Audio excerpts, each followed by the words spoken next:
Hey, welcome in everyone to the Game or Die Show. My name is Ryan Moore and I want to play some video games. So that's what we're going to do. We're going to play some retro games. But first, we have to do our Sunday night A World of Kefling's Rockstar Challenge. So let's go ahead and dive right into that first and foremost, shall we? Okay. So we're going to go ahead and load up. It's been a couple weeks. It has been a couple weeks. I'm kind of bummed that I missed a few of those. And that was because I was in California, unfortunately. So I missed the last couple of Rockstar challenges. So we're going to go to our dude right here. And we got Freebird. I don't know what's up, mate. My creative juices just aren't flowing. It's like they're frozen in a creative juice popsicle, and my tongue's stuck to it. I'll give you something to stick your tongue to. I'm not even going to comment. Oh, that's that dude. Maybe Birdsong will do the trick. Find 15 eggs and break them open. Okay. So we gotta go ahead and grab 15 eggs, wherever they might be. There's one. So I'm assuming we just punch. One, broken.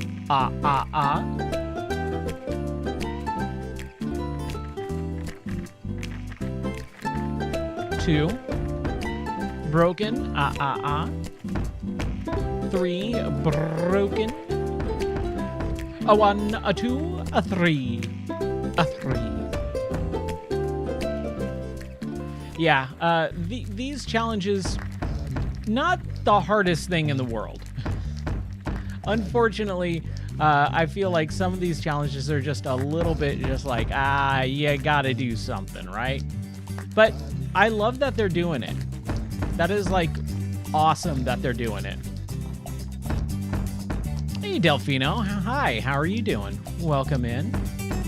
Hopefully your Sunday evening is going and progressing well.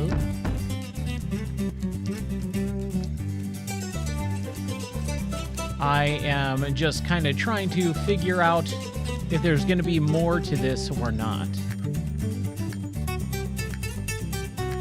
So if you've never played this game before, this is a World of Keflings. And a World of Keflings is basically a kind of like a city builder without any real crazy stuff going on. It's a very chill game. I've been playing this series since the first game in 2008, and this is the second game that came out in 2011, I believe, 2010, 2011, somewhere around there. This game is a World of Keflings. A World of Keflings. And it's basically a city builder where you are created or using your Xbox Live Arcade avatar, because that's this game. It came out in that era. It looks like there's a little double posting going on. That's okay. No big deal. Where are the other eggs? And so I love this series. It's a very chill, relaxed game. It's especially for like a Sunday evening, kind of winding down before work on Monday morning. I love it. We're missing an egg, though, at least. Oh, there's one. I see it. We got our little Keflings moving around, kind of doing their own thing. Okay, we got 13. Oh, dude, really? Okay, let's move this guy back so that we can get in there. That was tricky.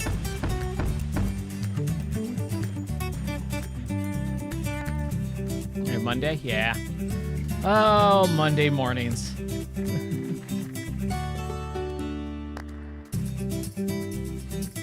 Monday mornings are no fun. I hate Mondays. I'm like Garfield. I'm with Garfield on Mondays. I hate them. Okay, where is that? I think it's one more egg, right? So just kind of turn the camera around, make sure that I'm not missing anything.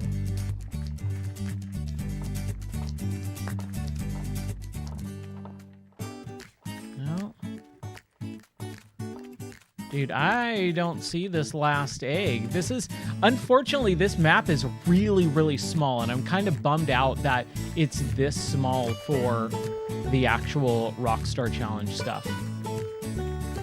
It gets really small. Yeah, you got school on Monday? Yeah, I hear you. Oh man, I hated school. I absolutely hated school. Dude, where is this last egg? I cannot find it. I mean, we've scanned the entire map. We've walked it multiple times already. It's a very small map. Like, the entire rest of the game is not this small, but this map is. Oh, there it is. There it is. It was hiding. There we go. Perfect. What's going on? Those songbirds aren't singing. That's because they flew away, and when you smash the eggs, bring all 15 birds back to the bus. All right, witch lady. So basically oh, nope, didn't mean to. Sorry, songbird, I did not mean to kick you. All right, so we got one. And the developers did say that some of these Rockstar challenges for the week, some of them are just going to be very short, simple, easy, basic. But that's fine, because we get to visit it every week. I love that. Every single week, we're going to be able to come back to this game. And we're in March already. That is nutso to me. I like these ones because they're a little bit easier to find with the different color. Number one, they're a much darker color. Number two, they got the little fireworks popping out. So it makes it a little bit easier to see. Yeah, I hear you, buddy. I hated school too.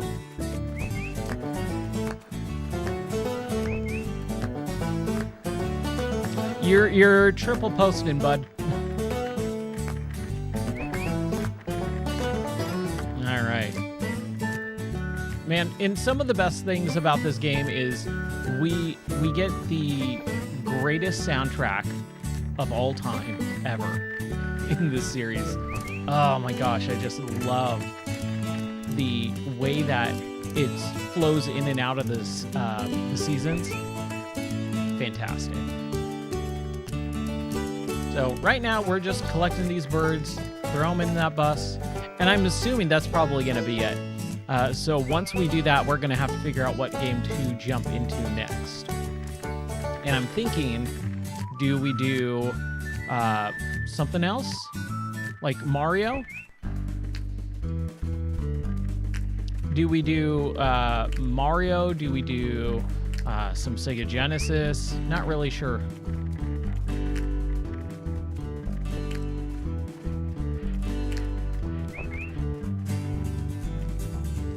Trying to figure out what to do next.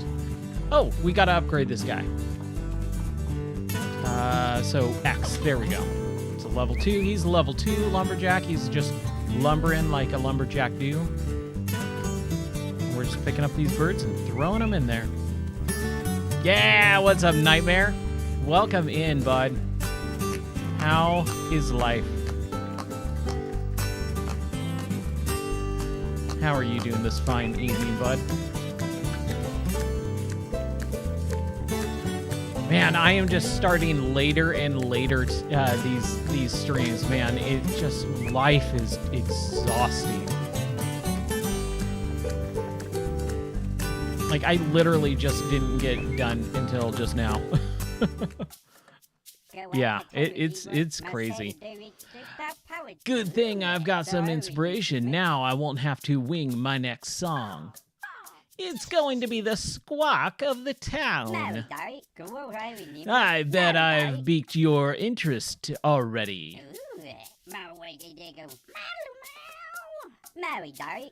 On second thought, these birds weren't such a good idea. So we got an alien dock, a new dock unlocked. I don't know how we get docks. And That's not unlocked. I have no idea what that is.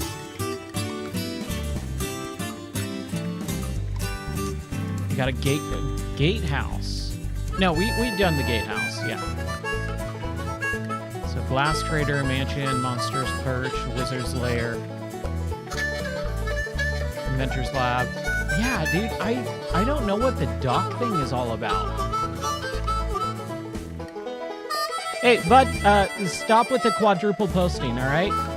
Delphino, you don't need to do that. It's annoying. Factory, house, work shed. Yeah, that is so weird. Monstrous Perch, yeah. There's really, like, something... I think the game is glitched out and has not unlocked the docks. Unless... no, it's not the airship. Nope, didn't want to move that. Hey, that's okay. No worries. No worries. Just, you don't need to say hello every 5 seconds. We've already conversed. Huh, that is so weird. Okay. So we finished this week's quest. Check back next week for... So there we go. So we've gotten our weekly Rockstar Challenge out of the way. And unfortunately, there's not really a whole lot... Hi, Nightmare. Thank you. Oh, man. So I'm just trying to figure out, like, is the game glitched where I can't build new docks, or do I need to do that somewhere else? Like, I don't even know what docks they're talking about. And let's throw some crystals to get in some of that. Let's upgrade him at least. These, throw them there.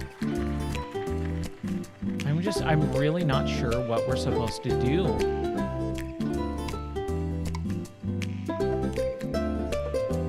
Ooh! Yeah! Season 2 Wednesday. I'm glad you finished it. We can talk about it a little bit. I'm really excited for Season 3. They just started talking about either finishing up filming or just starting to film Season 3. But I was pleasantly surprised by that show. I love the Addams Family. I love the original movies and the 60s TV show, and even the animated series that came out in the 90s. I really enjoyed the Addams Family. And when Wednesday was announced, I was like, I don't know how they're gonna pull that off, but I really think they did. Yeah, Catherine Zeta-Jones as Morticia and Luis Guzman as Gomez. Man, I love him, but I just did not know. Yeah, I'll be live tomorrow. I did not know if he was going to be a good Gomez, but I think he does a really good job of being Gomez. Like, a really good job. So I was happy with that. Okay, we've got so many blinks. Just so that I can put a few more extra in there.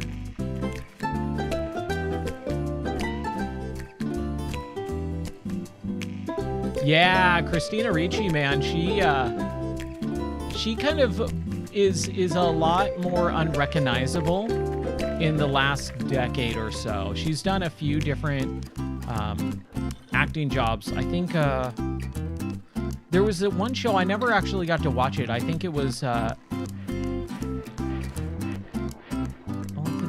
Fitzgerald, I think it was called. It was about like Era Fitzgerald.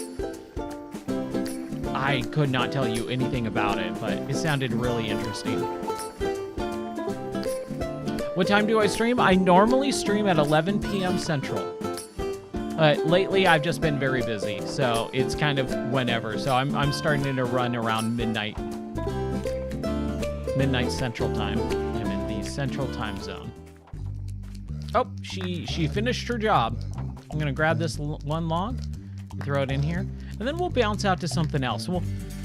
we can continue on with Mario like we were doing earlier today. That was really fun. Going through the Mario series. So let's save. Do a new save. We'll exit out. And I will exit. And then let's go to... Oh, wrong mouse. Wrong mouse. There we go. Let's play some Mario. We started with Mario 3. And as soon as it loads up, I'm having a little trouble with this. There we go. Let's play some Mario. So we finished World 1 of Mario 3 earlier today, and now we're on World 2. Yeah. Ah, man. The creativity. This is why I love Mario 3 so much, is it's very, very creative with its enemy types. Like Mario 1, really cool. Mario 2 is obviously just not really Mario. But it's still fun. And unfortunately, we didn't get the big Mario, so we can't do this super fun jump. There we go.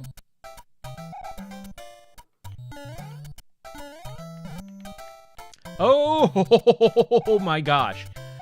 Dude! Ah! You gotta be kidding me. Ah. Let's try that again.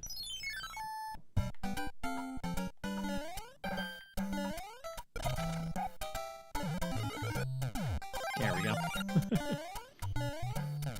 Man, the death counter, I gotta rebuild it.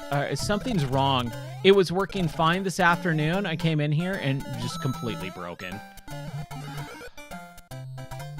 There we go. There's our fun somersault.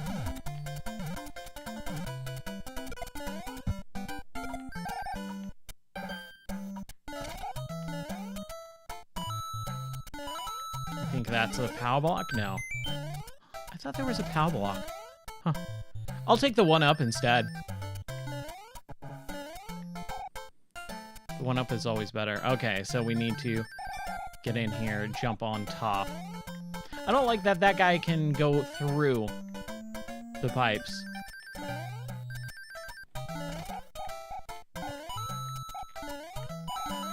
That is no bueno. There we go.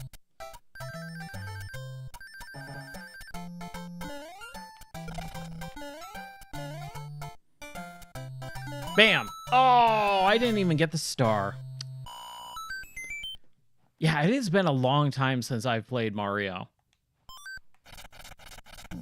I played through Mario 1 maybe like 2018.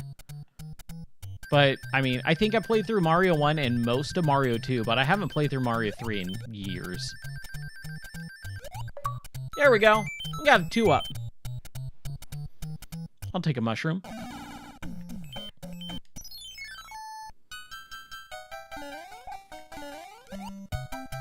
Yeah, I heard you, bud. Again, please stop double posting.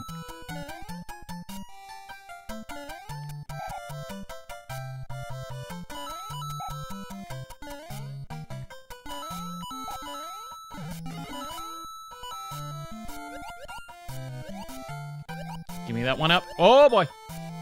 There we go.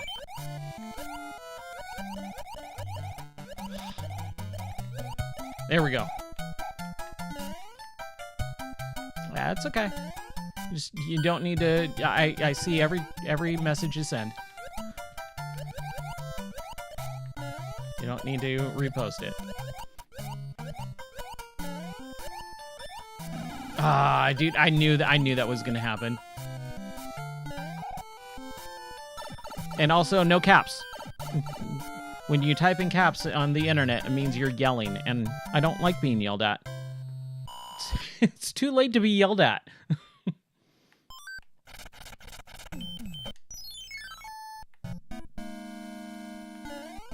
Oh, dude, I've always loved these enemies. Like, they always seemed so cool. I think they're canonically called Dry Bones. I think that's a dumb name. I really don't like the naming scheme of a lot of enemies in Mario. But some of them work. You know, the cactus is called Pokey. Like, that's a good name. Dry Bones, kind of dumb. And then you have variations of Dry Bones, like Dry Bones Bowser and stuff like that in the later Marios. Oh, man, dude, this music. Oh, dude, that was dumb. That was a bad move on my part. Boo is great, too. Yeah, all right, buddy. Delphino, have a good rest of your night. Thanks for stopping by. There we go. Come on. There it is.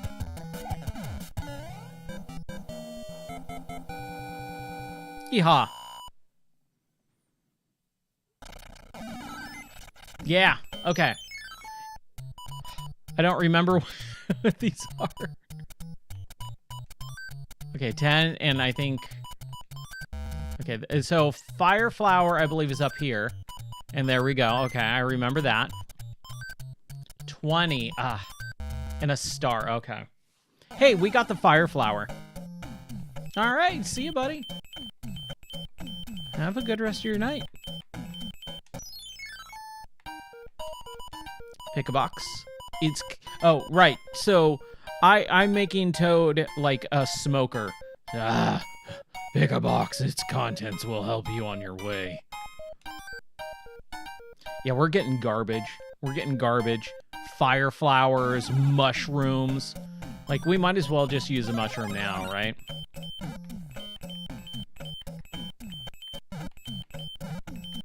Yeah, you're welcome. Here, let's get the Hammer Brother. There we go. Boom. Oh, thanks. I appreciate that. Yeah, the music box. I do not remember what the music box is all about. I'll use it later.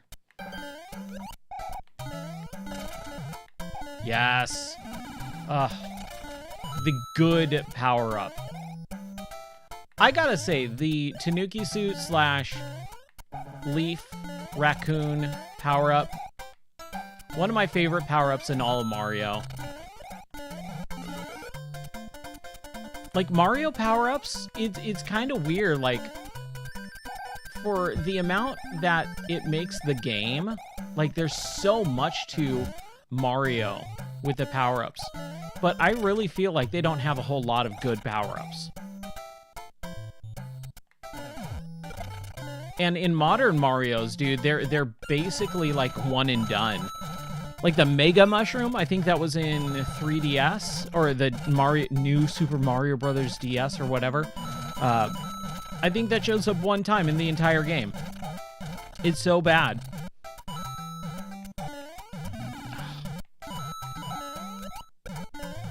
Nope, not worth it. Not worth it. That's okay. Still got it. Hey, we got another star. Yeah, what's up, Shadow Wizard? How's it going, dude?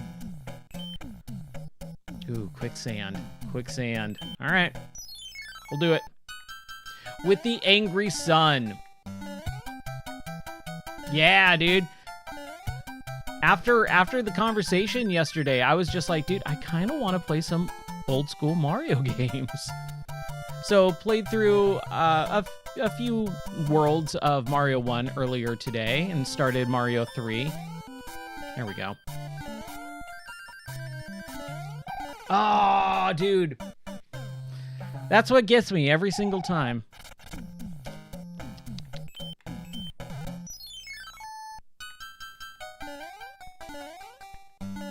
It's those, like, mistimed jumps where I'm like, should I?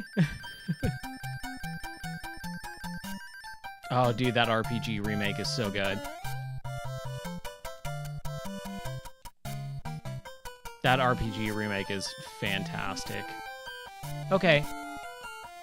Okay, Whirlwind. Come on. Dude, what are you supposed to do here? Do you have to... There we go. You jump through it, I think. You jump...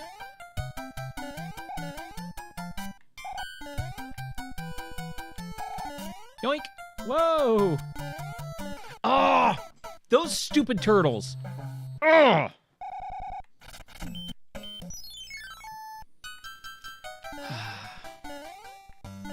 What part are... Oh my gosh. Now I'm messing up. What part are you at in the RPG? It's funny. It's a JRPG made by Square, and it's really not that long of a game. There it is. Yeah, Mario 3, it's funny. I put up that poll in the Discord, and I totally forgot to answer the poll, like, myself. Mario 3 is my favorite Mario game.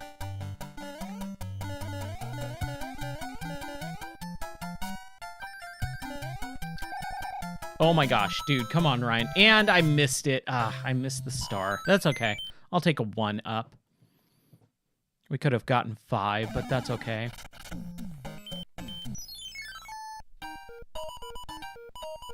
Yeah, Yoshi was... Dude, the inclusion of Yoshi in World was, like, life-changing. Okay, first 3 or 4 bosses. Nice. No! Oh, you gotta be kidding. I did not mean to do that. I want to play through the whole game. So we did World 1 where we were almost at the end of World 2. Ugh, that sucks. Oh, that sucks. Oh, well. At least this is the one with Kuribo's shoe, I believe. The best... Okay, so I was saying how Mario... Or the Leaf / Tanuki suit is the best power-up in all of Mario. I forgot the inclusion of Kuribo's shoe. Kuribo's shoe is the best. Bar none. Hands down. But it does not look like a shoe.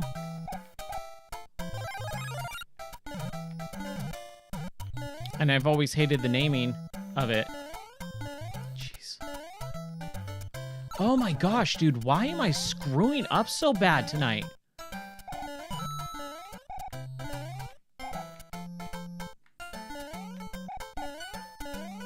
There we go.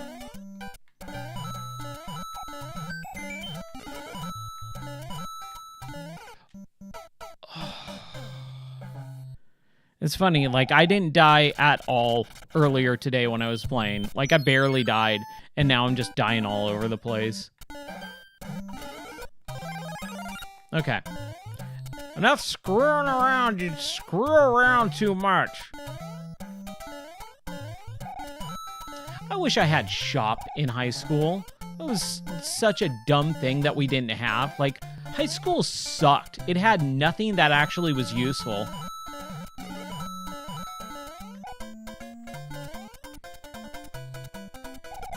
Ooh, Yoshi being the best companion? I could see that. I could totally see Yoshi being the best companion. Like, what are the other ones? I mean, if you're going with, like, Mario RPG, you got Mallow and Geno, which I think are both great characters, but they're not really companions, right? Toad's kind of like a side character at best. Ah.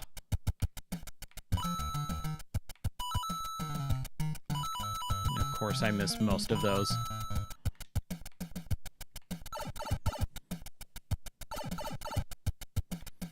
Man, the creativity in this one. This is why I say that Mario 3 is such a better game. It definitely easily the best on NES. It's just creative. I haven't played World in like at least 20 years. So I'm really excited to see what World is like. Because it's been too long.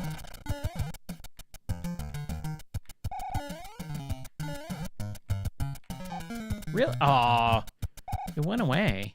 I don't remember that. I think I can run underneath those.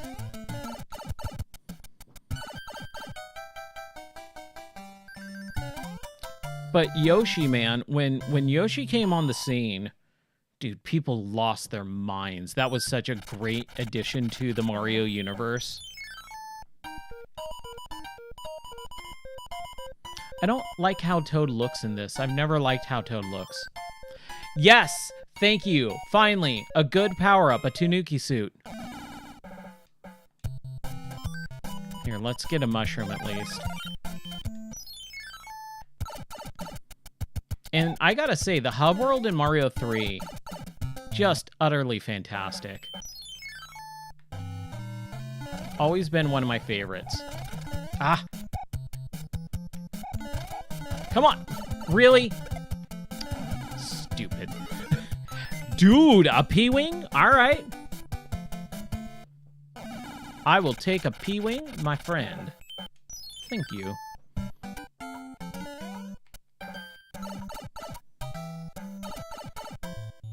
Alright. We're gonna get a Karibo shoe and a... I'm making such bad decisions.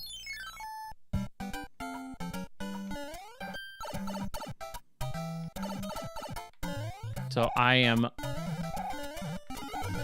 fairly positive this is the level. I'm pretty sure it's 3.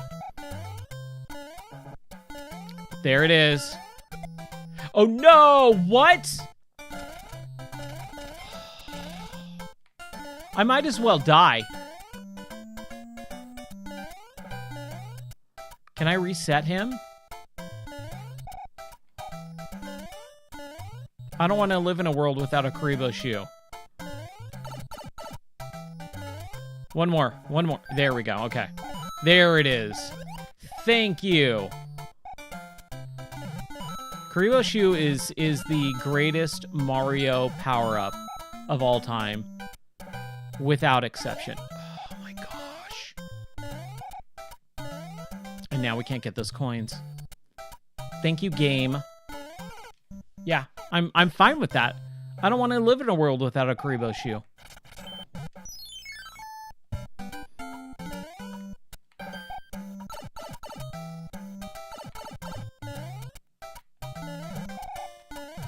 It's just it's not a world worth living in. Just gonna say that right up front.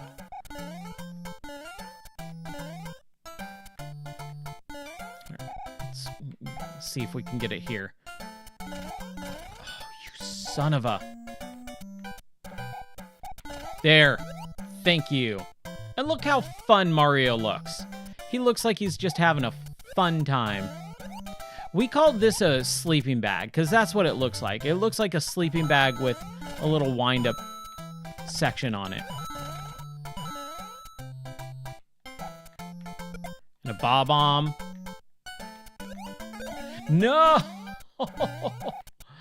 Oh, I'm screwing up so bad. This sucks. This is like the worst I've ever played.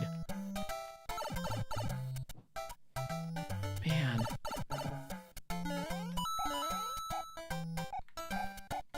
And I think if I kick it, yeah, it's just gonna delete it. This stupid game. And you know the worst part about all of this is? It's only in this level. That power-up only exists in this level.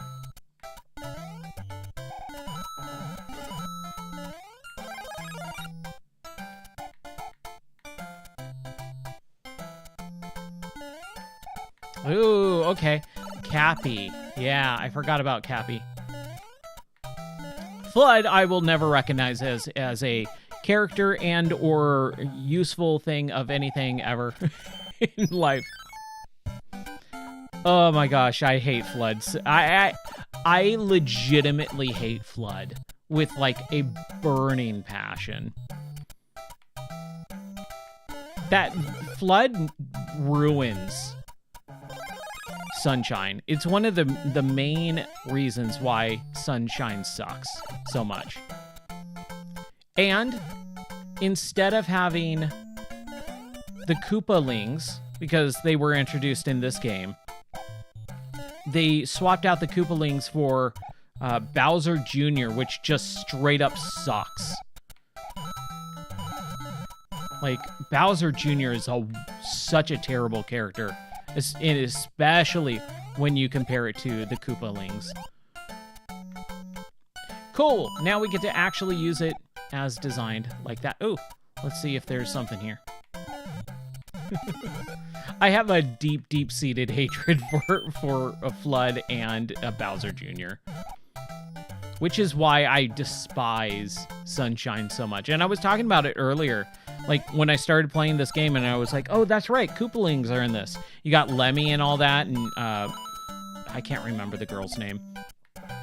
But you have Ludwig. Dude, those are great, great enemies. And having it be Bowser's kids, which they were originally, like, that's such a great thing. And then they retconned it to be something completely different and way more unoriginal and unenjoyable. And like I said, Bowser Jr. sucks. Let's just get out of this area, man. I can't believe I'm having such a hard time with this level. There we go. Huh. I mean, I would say Luigi would count as a companion in the later Mario games, or like Mario, what is the Game Boy Advance, Mario Superstar Saga? Like Superstar Saga, I would say Luigi is a companion, even though he's playable, but he's in the party. Oh, I don't know where to fly. Star, okay. I think Star was... No. Hey, nice. Hey, nice. 10, and I think 10 right there. Yeah, all right. Okay. We'll remember that for next time. But hey, we did some good on that. All right. Boss time. Or mini boss time. Oh, that was close. I will say that was extremely close. That's going to be a bad... There it is. Did it disappear? Okay, good. We'll just wait. We'll just wait for it.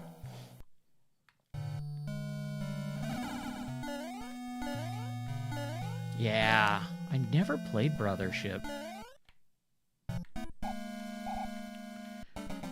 Should we try it? Ryan, you moron. I'm having a hard time tonight, man. I don't know why.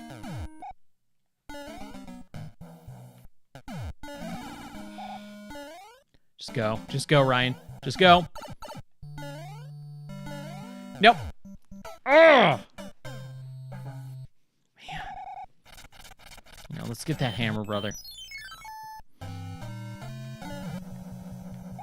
Drop down to the second one. Thank you. Boop. Dude!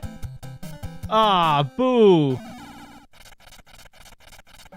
Yeah, to clear on, yeah, they're not the easiest thing in the world, especially if you don't play them often. I haven't played Mario 3 in, like, a decade at least. It's been a long time. It's been a long time. Hey! Sweet, I'll take 2 up.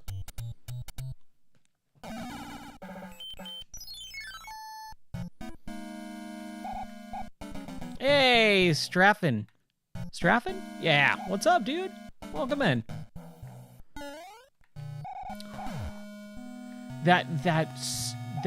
Oh, dang it. Okay, we can't get that guy. It's okay. We'll get the mushroom at least. duck under that. Go. Oh, come on. Boo. What's up, Dark Moon? Ah, man.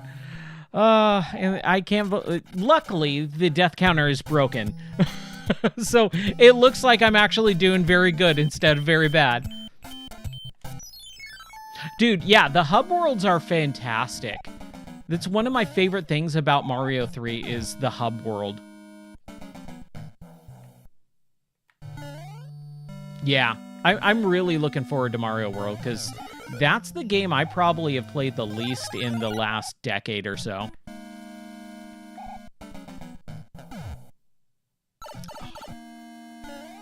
Dude, really? Ah, boo. You sold your Switch because you sucked at Mario 2? Oh, come on, dude. You can do it. You don't need to sell your console because you're not good at a game. That's how you get better. Practice. Practice, baby. I would encourage you to get a Switch again.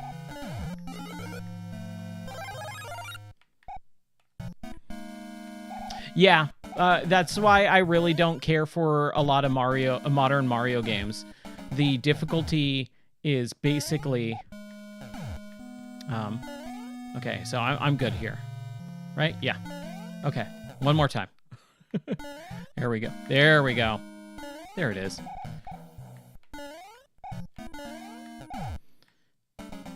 Yeah, this is where you actually had to start learning how to, like, draw enemies in and then jump away really quick. And I've always loved this character. He kind of sucks. He's so easy. But I love the fact that he's there and you get him.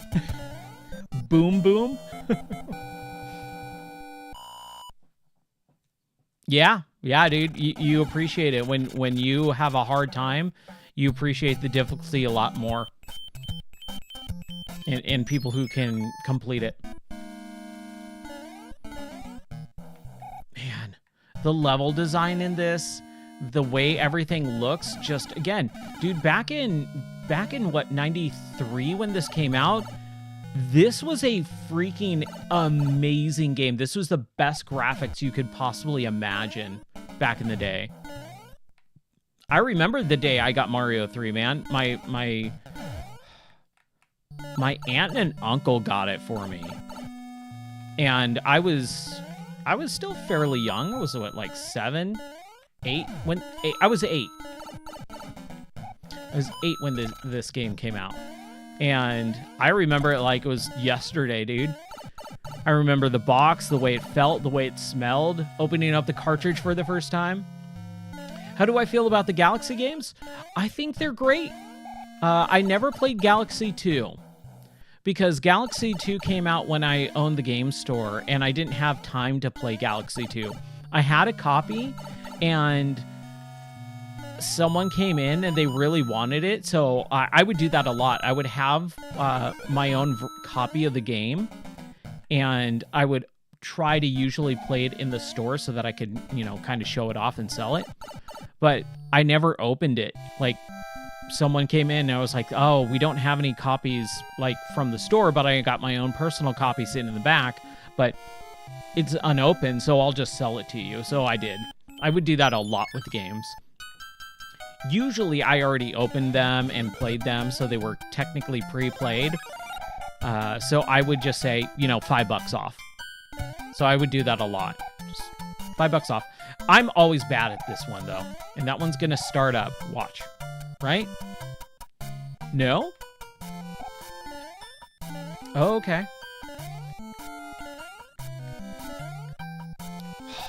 I've always been bad. Oh my gosh. Dude, that is a little rough. Go, go, go, go, go. Go. Oh, dude, I always do that. Let me place them right. Lakitu. Holy crap. Oh my gosh. I can't believe I got that. Oh, good grief. Man, oh. Yeah, that was close, man. Ooh, my heart is beating on that one. Man, when Mario Maker 2 or Mario Maker 1 came out, dude, that was so cool to see. I loved that. That was awesome. I really liked Mario Maker 2. And the reason why is because of the... hold on. I really liked Mario Maker 2 because of the fact that they added in, like, a single-player story. Or, like, actual levels. I liked Mario Maker, but, man, I really want to play, like... Ah, dang it. Yeah, I just got screwed on that one. I stopped and I shouldn't have. I like playing other levels. I'm not a big fan of being, like doing my own stuff. Like, I've just never liked that. I'm not as great of a level designer as the developers. So I always want to play the developers' levels, and Mario Maker 2 allowed us to do that. And I was like, okay, good. All right. We have a single-player story, and then we also have, like, all the other levels that I can make or someone else can make, and I play them. Like, Mario Maker was a great series. It's insane that they kind of just stopped. Hey, Simba fan, how are you doing? Yeah, long time no see, bud. And of course, I just die. That's the most humiliating, is when you die on the first enemy of the level. Here, we'll use a power up. Just so that if that was gonna happen. It's been going pretty good. Very, very busy. That's about all I can say, is just super ultra mega freaking busy. Every moment of my life is accounted for right now. So haven't been streaming as much, haven't been doing as much stuff off stream, or dealing with the stream stuff, just super busy. But still streaming most days. Still having a good time. Playing lots of games, as much as I possibly can. I feel like I've played more games this year than I did at the time of last year. Dude, how are you liking Requiem? That game is a freaking awesome. I love the dual protagonists. I think that is a solid choice for that series. Swapping between Grace and Leon is insanely cool. Okay, so we know that this one is a 1-up. That's a 20. Okay, that's a star. Fire Flower. Okay. 20 and 20. Okay. We'll remember. I never, especially if I haven't completed a game, I'll never say masterpiece. That word doesn't exist in my mind. I think it's way overused.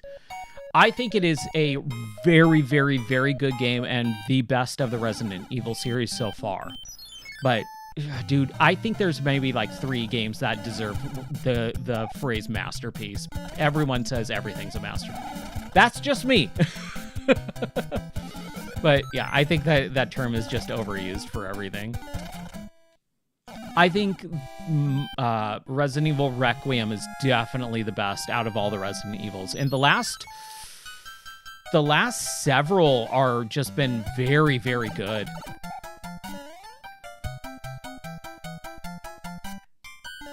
Yeah, the gaming... dude, gaming notebooks are awesome. Oh, I'm so bad at this level. Crap. Yeah, dude, being able to have a gaming notebook... Excuse me, hold on. Having a gaming notebook that has, like, all that stuff, that's what we used to do back in the day, man. We would always, like, have that stuff, like, written down so that we can remember it later on. That kind of went out of vogue with the removal of game manuals, because every game manual had a notes section in the back, and that's what you used it for, right? And it was so awesome. And now we just don't have that. This is an exercise in precision timing. Oh. Yeah, what's up, Wolfman? I miss game manuals. It's one of the... There's a very big reason why I don't do physical collecting anymore. Crap. Because I lost my entire collection. I lost my entire collection in 2013, 2014. And 2014. Was it early 2014? I lost my entire gaming collection of thousands and thousands and thousands of dollars. So I just don't do physical anymore. I haven't done physical for about 15 years. You know, like 16 years now. Oh, crap, I missed it. Can we make it? Nope. I knew it as soon as I pushed that button. But, you know, I mean, that was so long ago, like, it doesn't matter to me anymore, but losing, like, dude, the Virtual Boy's kind of, like, en vogue right now because of, like, all that stuff that they're talking about.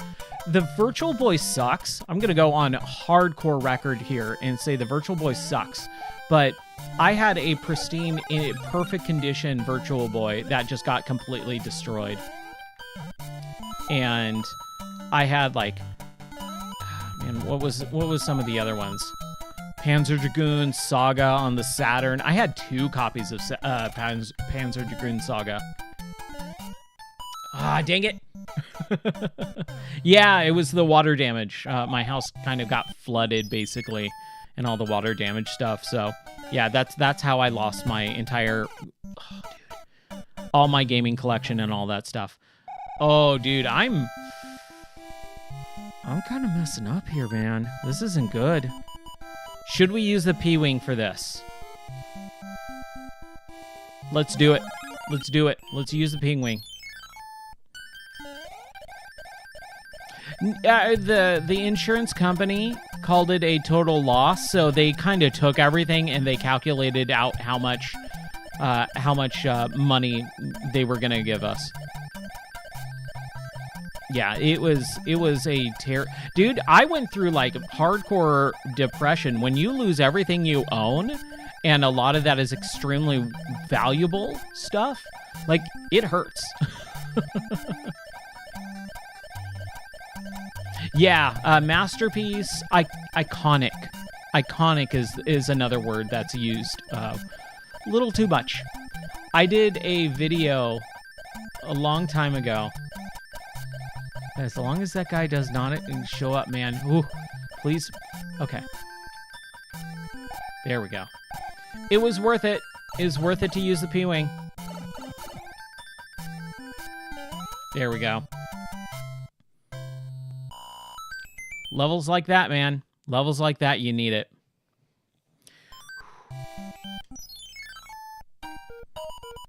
Pick a box. Its contents will help you on your way, Mario. I envision this Toad being like a chronic smoker. Just a big old stogie. Hey, Mario. Want to take a look inside my mushroom? Like, no, Toad. Aw, dude.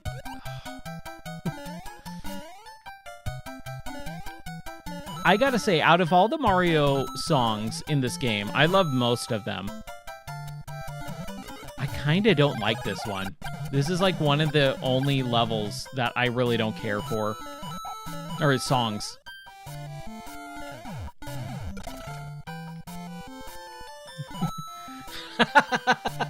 Yes. Bob Hoskins should have totally played Chronic Smoker Toad in the Mario movie. Oh, that would have been great. Dude, even as a kid, we all knew that Mario movie was just garbage. I remember walking out of the theater, and I was young, dude. Like, what was that, 90... Was that 91? I remember going, what was that? That was nothing like what Mario should have been. 93? It was 93? Okay. So I was... Dude, I was like 8.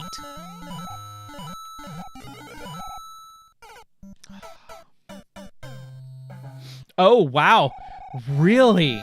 You like the original 90s Mario movie better than the CGI. I thought, the thing with the Mario CGI movie is it's a kids movie. You got to remember that. It's made for children. However, I believe that it is a solid what Mario 93 should have been. That's exactly what that movie should have been. If it was in hand-drawn animation, but basically that same exact story and character development throughout that movie, I think it would have been great. I do agree that it had a little bit too much of the modern movie humor, and I just don't care for that. Oh, dude, I knew it. I knew it. I knew as soon as I missed that third jump that I was going to screw that up. All right, continue. Send me back, reset all the levels. I can't believe I messed that up. All right, let's do it. At least we get Karibo's shoe again, so that's something. Gotta waste my P-Wing on that, other P-Wing on that stupid level. Oh, I knew it as soon as I missed it.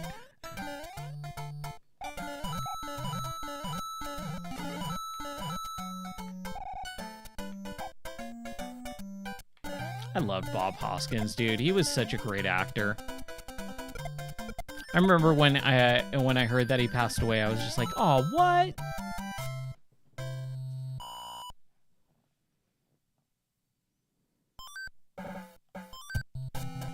No, don't use any power-ups yet, Ryan. Close. Close.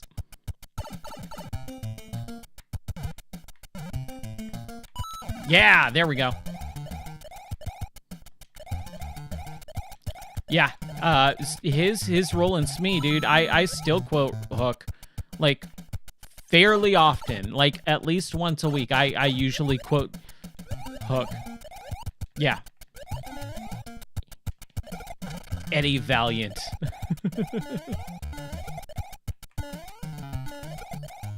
Did he? I didn't know that he hated working on Roger Rabbit.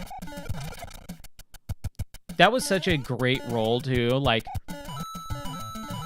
everything about that movie. It holds up, the animation. There's just so much to that movie that even now, oh my gosh. Looky, looky, I got a hooky. Give me a second here. Me, my, now. Your parents tell you things to shut you up. I love Hook. Dustin Hoffman as Captain Hook is the best. And again, Smee, chef's kiss. Best role ever. Man, if I was Bob Hoskins, I would point to that role as Smee and say, that's my crowning achievement as acting. I didn't need to use that tunnel because we have the bridge. I like that you don't have to do the castle at least. Should we do the thing first?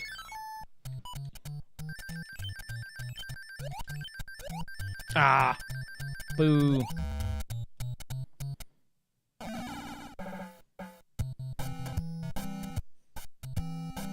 Oh, dude. Is it Charles Fleischer? Man, the actor for Roger Rabbit, right? That's who you're talking about? Yeah. See, man, fans... that's the thing about like acting jobs and stuff like that. You get into these roles and people always want to have you do the voices or the lines. Like, that's got to be just exhausting because people don't care about the actual character or the actor. They just want the line, you know? And it's like, you've seen it, you know it, you can do it better than the actor probably. Like, just let the dude be the dude. But yeah, I could see him just being like, please stop. I don't like, and that's like a kind of a weird line too. Like it requires more than just saying the line, right? Because yeah. Dude, yeah, when you write autographs, you start adapting like a signature style of your signature, where it's mostly like some single line, because you're doing thousands of them. Like, try writing your name 100 times. You get exhausted very quickly when you write your name 100 times. Imagine doing that every day for thousands of people. Like, you can't at some point just sit there and write your name. You're gonna get hand cramps. You're gonna get arthritis, or what's the other thing? What's the other one? Carpal tunnel.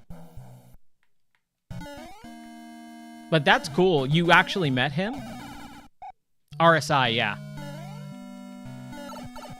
What is RSI again? I can't remember what that stands for.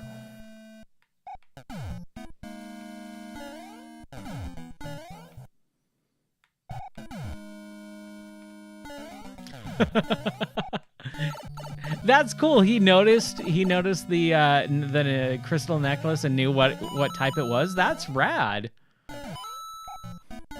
Got a little starstruck and tongue-tied. It happens. It happens to the best of us. Repetitive strain injury. Okay, that's what that stands for. Okay, RSI. I'll have to remember that. But yeah, if you're doing, writing your name like 3,000 times in an hour, like, that's gonna really screw with your muscles.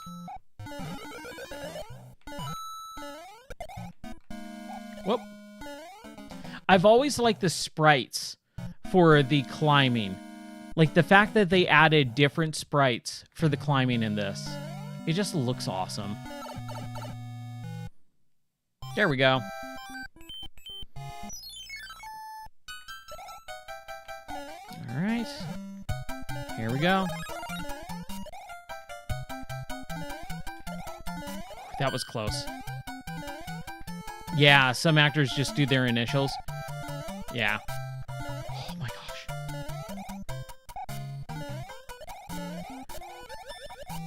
I don't like this. This is actually fairly difficult. Run! Run, Mario! Yeah, we got him that time. Yeah. Unfortunately, I think the what is it? The circuit for, actors and getting autographs and stuff, it's gotten too expensive. If it was like 15, 20 bucks, I get it, but like, I think Mark Hamill's like 180 or something like that. Something ridiculous. Ah, dang it. This wasn't the one that I did the P-Wing on, was it? No, it was number 6, I'm pretty sure, right? Oh, crap. Dude, when I lose a life right at the very beginning, that is such a bummer. Here, let's at least use that, and we'll even use a star. There we go. Yeah! All right. There. I hate that ball, man. Right after I got the whatever it's called. The leaf power-up. I honestly don't remember the last time I got a autograph for anyone. Wait, what? I thought it was that. Oh, that's what it was. That's what I was thinking. 1-up and then 1-up's there. All right. 20 and Is it that? Yes. Star and star. Ah, dang it. Okay, we're almost done with that. Hey, Mario. Pick up its contents. It will help you on your way. Hack, hack. Okay. So I think C6 is the P-Wing one that we wanted to use. I used to be really good at this. I'm not as good as I used to be on this one. Should we just do 7?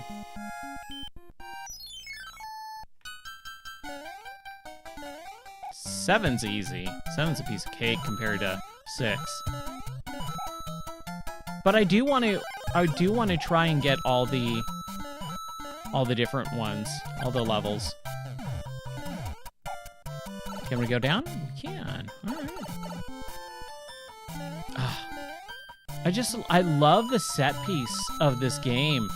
Like all the different stage theatrics and stuff like that. Because that's what this game is supposed to be. It's supposed to be like a play. And like Miyamoto even said that Mario 3 is basically like a theater troupe going on and putting on a set of shows. And I just think that's so cool.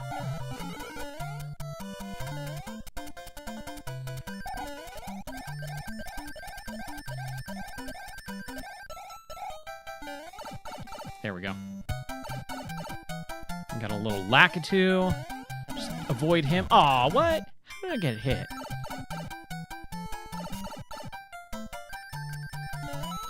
I love the fact that it's supposed to be like a stage production. That is so awesome.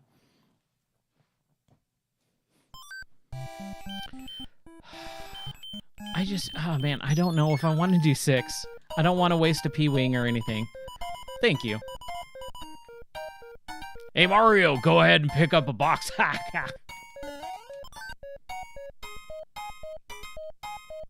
Man. Holy crap, is it already 1:30? Dude, what is going on? Like, time is going way too fast lately. I don't know.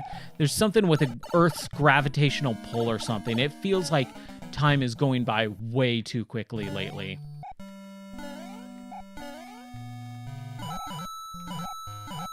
Really? Dry bones? That's what they're called, right? I feel like they are. Ah! Huh? No!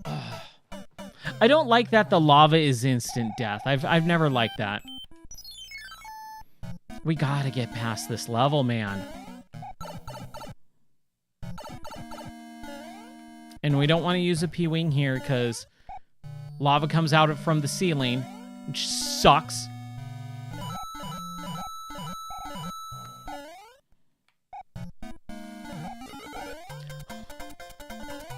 Oh, doing World 1-1 blindfolded. That in and of itself is a cool feat. But doing it in front of Miyamoto, that would be interesting. Wow. Yeah, I feel for that dude. Oh, crap.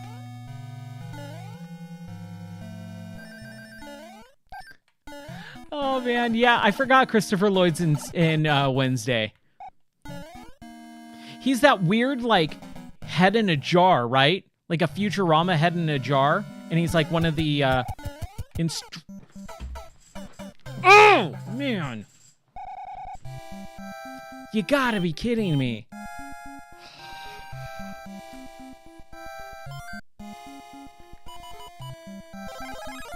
I saw Miyamoto at E3 in 2011, I think. 2011, or maybe it was 2012. I think it was with the Wii U. I was standing on the show floor at E3, and like he was there walking through and kind of showing off some of the stuff, but I mean everyone was around him, so like I didn't get to talk to him or meet him or anything, but I did see him.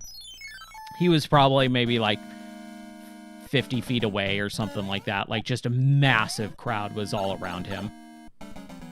I did talk to Charles Martinet. That was really fun. Very nice. I got 2 lives left, man. We gotta get through this stupid level.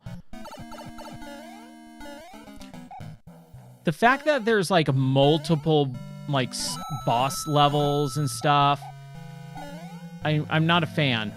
I'm not a fan of World 5. You got Karibo's shoe, which is rad, but dude, that... Come on! Let's use a fire flower, I guess. Doesn't help us if we...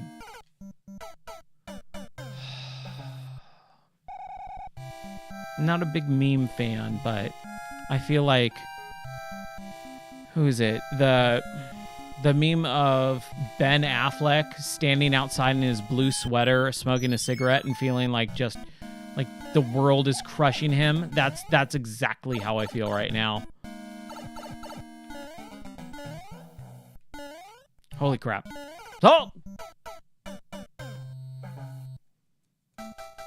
Oh, what? Well, we have to continue. At least we got good tunes, man. Now, I mean, we could just move through these. We did already complete the level, right? So close, so close.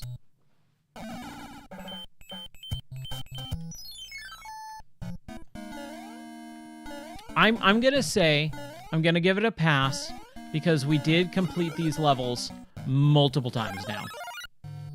2 times each. So we're just going to do the mandatory ones at this point so that we can make some progress. So we need to make some progress. In Mario March Madness, I guess is what we're calling this week. So like the Mario games are just going to be the game of the month for this week, or this month. We'll finish up Subnautica Below Zero, but...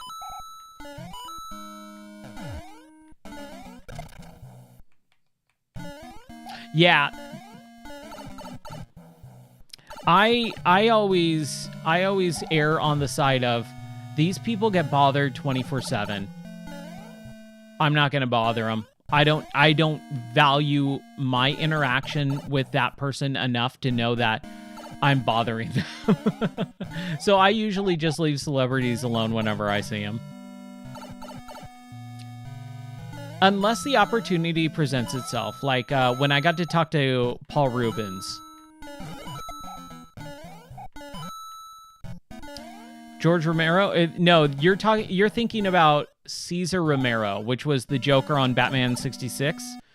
You're thinking Cesar Romero. George Romero was the father of modern zombie films, like Day of the Dead, Dawn of the Dead. Stuff like Night of the Living Dead, all those. That's who that is. Crap. Yeah, Cesar Romero is the Joker from the Batman campy 60s TV show, where he didn't want to shave his mustache, so he just painted over with the Joker white face paint over his mustache. And then you got like Burgess Meredith for the Penguin, man. Yvonne Craig as the best Catwoman ever. You know what? I will say Michelle Pfeiffer is a great Catwoman, too. But, oh, crap. Dang it. Man. I was just going to say with the whole celebrity thing. My favorite celebrity interaction was... holy crap. Was when I got to talk to Paul Rubens, which is the actor of Pee Wee Herman.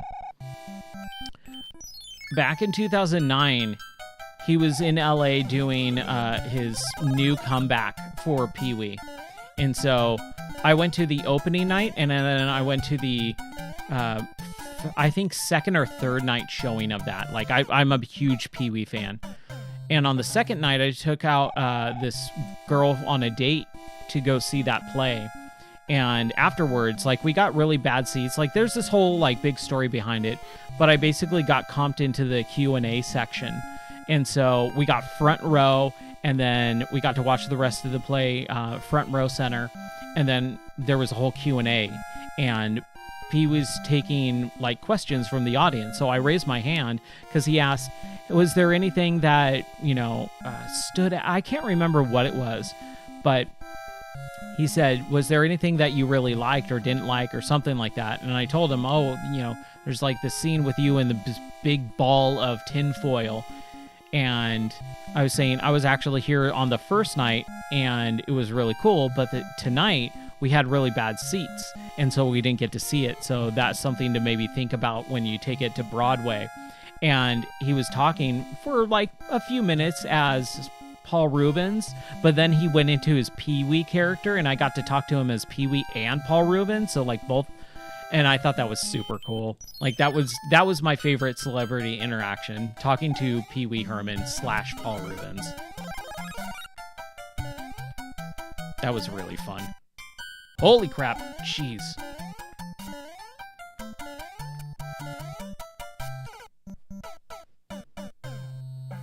Reverse of Groucho Marx, who, yeah, the grease paint mustache dude, yeah. I loved Groucho. I love the Marx Brothers. I think if I'm going like vaudeville actors, though, Three Stooges all the way. Three Stooges, but I love the Marx Brothers. Marx Brothers were awesome too. Friend of friend of yours got a one-on-one with Brian Austin Green. Oh, dude, that's cool. A one-on-one? That's rad. I gotta be really careful about not using that P-Wing. Okay. Done. Done. Done. Ah. The worst timing ever. All three of them are garbage. That's okay. No big deal. Oh, man.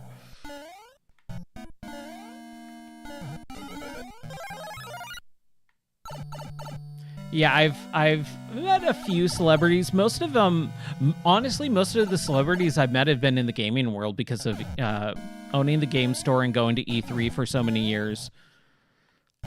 I talked to Ken Levine, who created BioShock and BioShock Infinite. Like, sat down and had to chat with him. That was really fun. I met Cliff Bleszinski, who did, like, Epic Games and... what is that series? Gears of War. Like, the Gears of War series. I never met Tim Schafer, and I've always wanted to. Tim Schafer has always been my favorite because he made my favorite video game of all times, which is Psychonauts. See, and like I was saying earlier, I don't mean to bag on people who use the word masterpiece, but even my favorite game of all time, Psychonauts, I don't know if I would use the word masterpiece for that, because it's just not part of my lexicon anymore, because it's been so overused. When a word that gets that overused in culture, I basically put it out of existence. Like, retire that word, I think might be a better phrase for it. So I think there's just certain games that are like of the upper echelon of gaming, like a near perfect game or something. But I just don't like using the word masterpiece because I think it's just been diluted so much. What do I think of the Simpsons Hit and Run remake?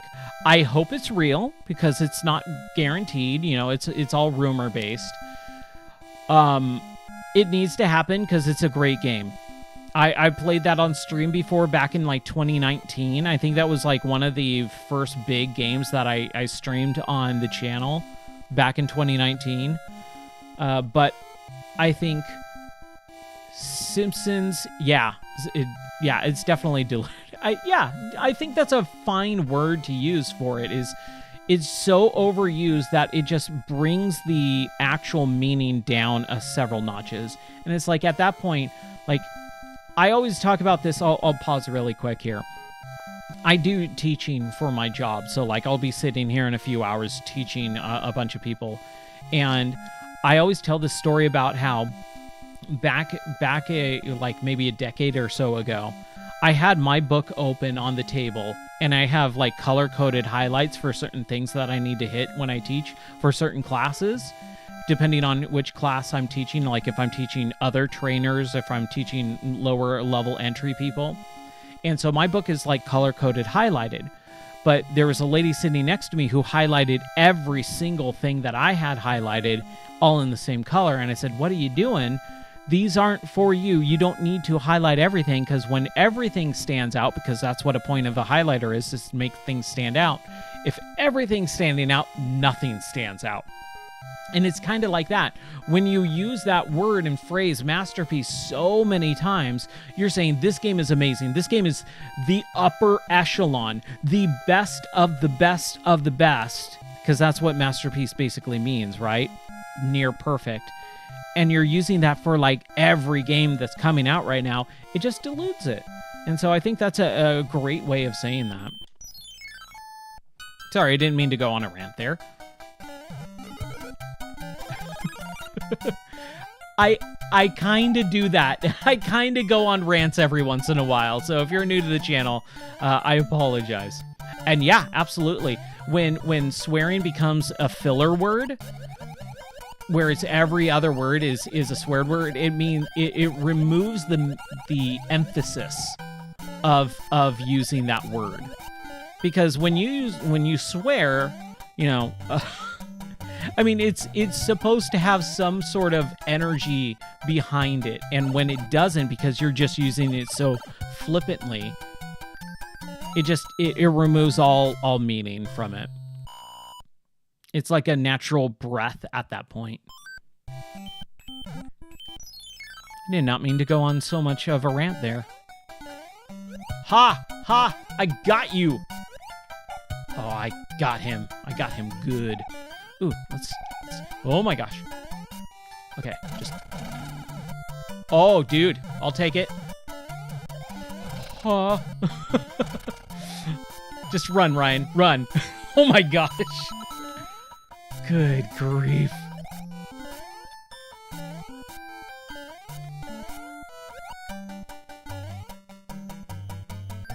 Yeah. Yeah, I've listened to a lot of podcasts over the years where they swear so often, and I don't like swearing, so it just becomes like such a natural thing, and I had to stop at some point. I was like, this is way too much. And, you know, like with swearing too, it just shows how unintelligent someone is when they just fall back on words like that. Swear words instead of using a better vocabulary.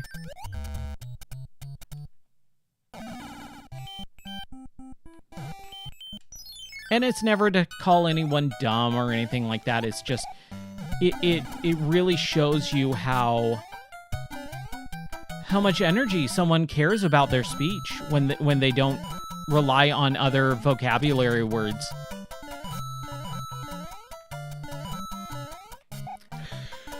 Exactly, you hit the nail on the head, dude. There's so many words available to you, and you're relying on like 3 or 4 of them. Like, come on, bust out a dictionary or a thesaurus. Like, you can do it. We believe in you. Oh, just run, run, run, Mario. Get that star. Yes! Oh, that's what I needed. That requires a victory soda. Cheers, everyone.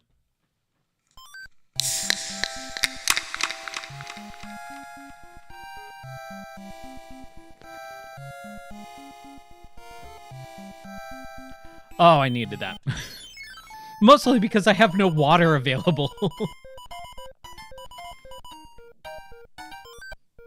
Thank you. Thank you for the cheers.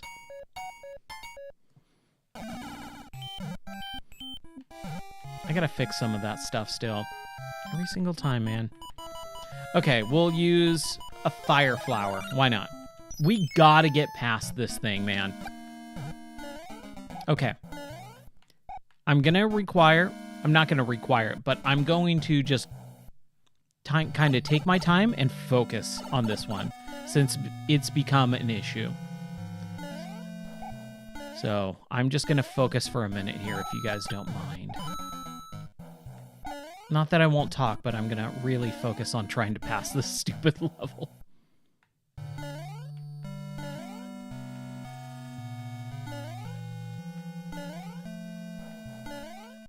There we go. Oh.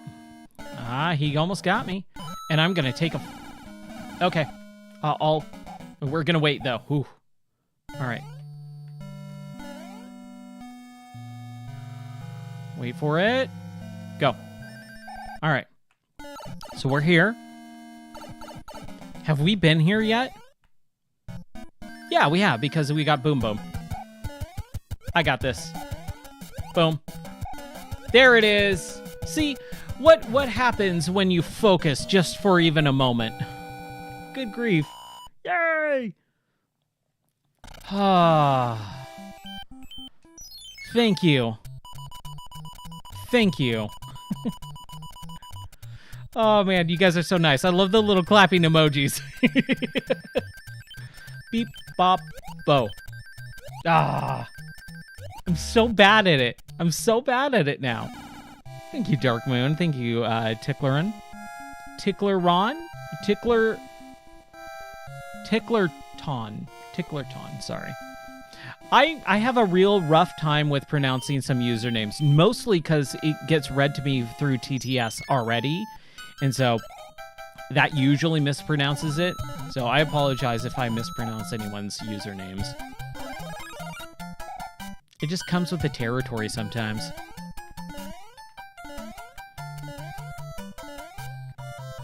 I think I got this. With the Lakitu stuff, which, oh man. It really comes down to momentum. Like, if you can keep a good momentum... Oh, what? Come on now. We had that. We need to get past these this stupid World 5, dude. We're gonna do it, though. I have faith. You're right there, man. I'm not gonna lie, I kind of choked there at the end. Got a little too cocky.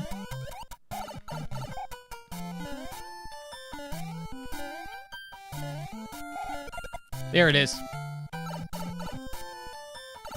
Don't get cocky, kid. As our friend Han Solo would say. I miss Star Wars. I miss good Star Wars. Flip over any two cards and see if they match. You can only miss twice. I think I got this at this point.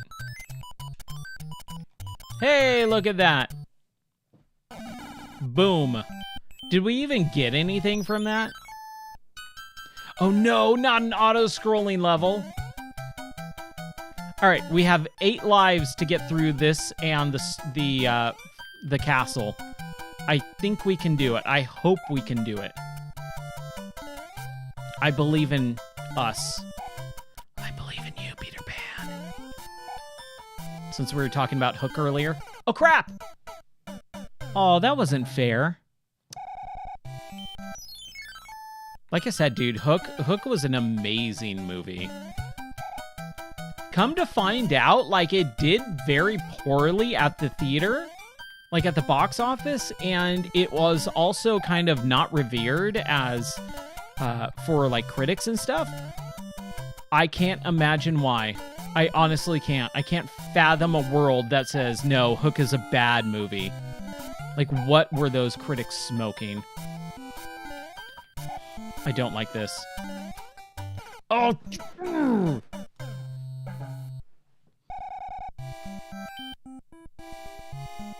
Hold on. Phil Collins has a cameo in Hook? I haven't seen it in like at least 15, 20 years. So, Phil Collins... I know, who's the other cameo in that? It is...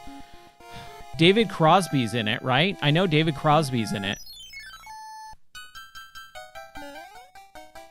What, Phil Collins? What? Who's Phil Collins in Hook?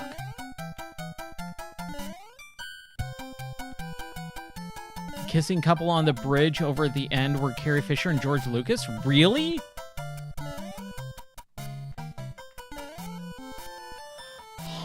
Dude. And then Phil Collins was a policeman? I am going to have to check that out because I do not remember that at all. Oh, dude. This stupid guy. Okay, here, let's... Really? I just have those? I mean... Oh, see, I knew I had more. What's up with that? We'll get it now. I needed something. I should have used the mushroom, but whatever. I'll take a raccoon suit. I mean, technically it's the leaf, because the Tanuki suit allows you to, like, turn into statues, which I always thought was such a... I don't know why I'm screwing up so much. Hold on.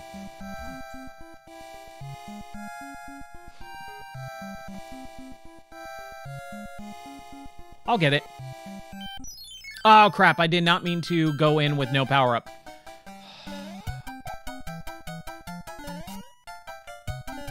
And the music, too. I really don't like this level music. It's the only song in the entire game that I'm not a fan of.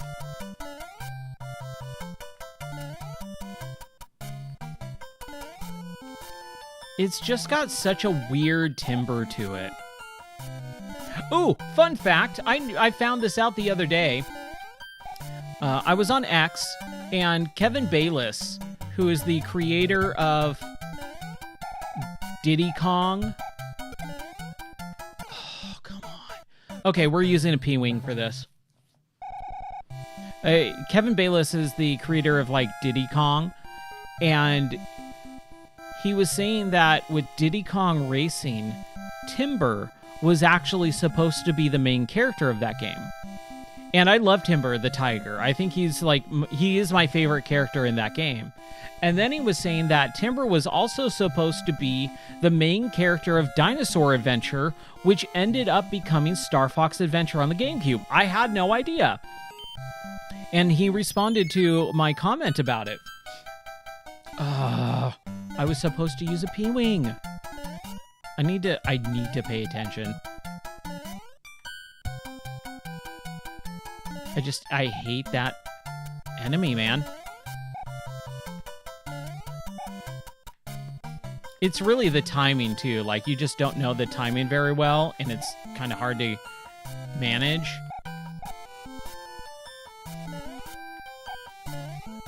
That was close.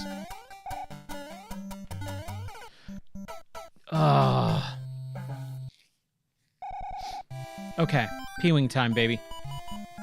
I mean, I hate using it, but levels like this, as long as I don't have to deal with dying because of that stupid guy. He's gonna show up right now, right? Or do they not show up because I haven't hit the... Yeah, no, he's showing up. Okay.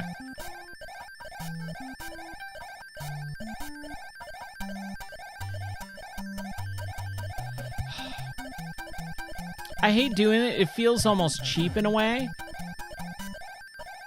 But at some point, you kind of just have to... Okay, where am I? Whew, that was close.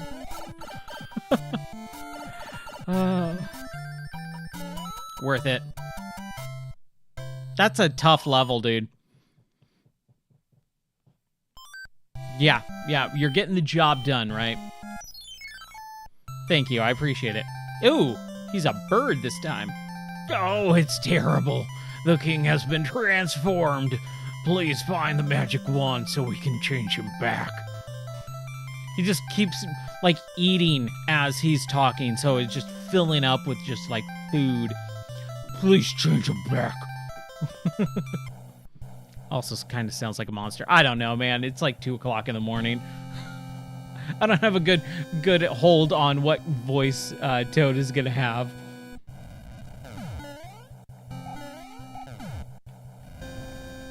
At least get that. Man, I love the airship. I love the airship levels, number one, because they're fun. The aesthetic of you are in a flying airship is just rad. But also the fact that the levels are designed like this, where they go bob up and down like you're flying through the air. And it's like this weird log pattern. Like, it's just such a unique idea. And who doesn't love the idea of an airship? Ah, boo! We almost got through it unscathed. Can't remember, there's normally not anything, but I think every once in a while there might be a question mark block. All right. Is this Lester? I can't remember. No, it's Roy, right? Ooh. There we go. Boom. Pew, pew. I don't know. Finger guns.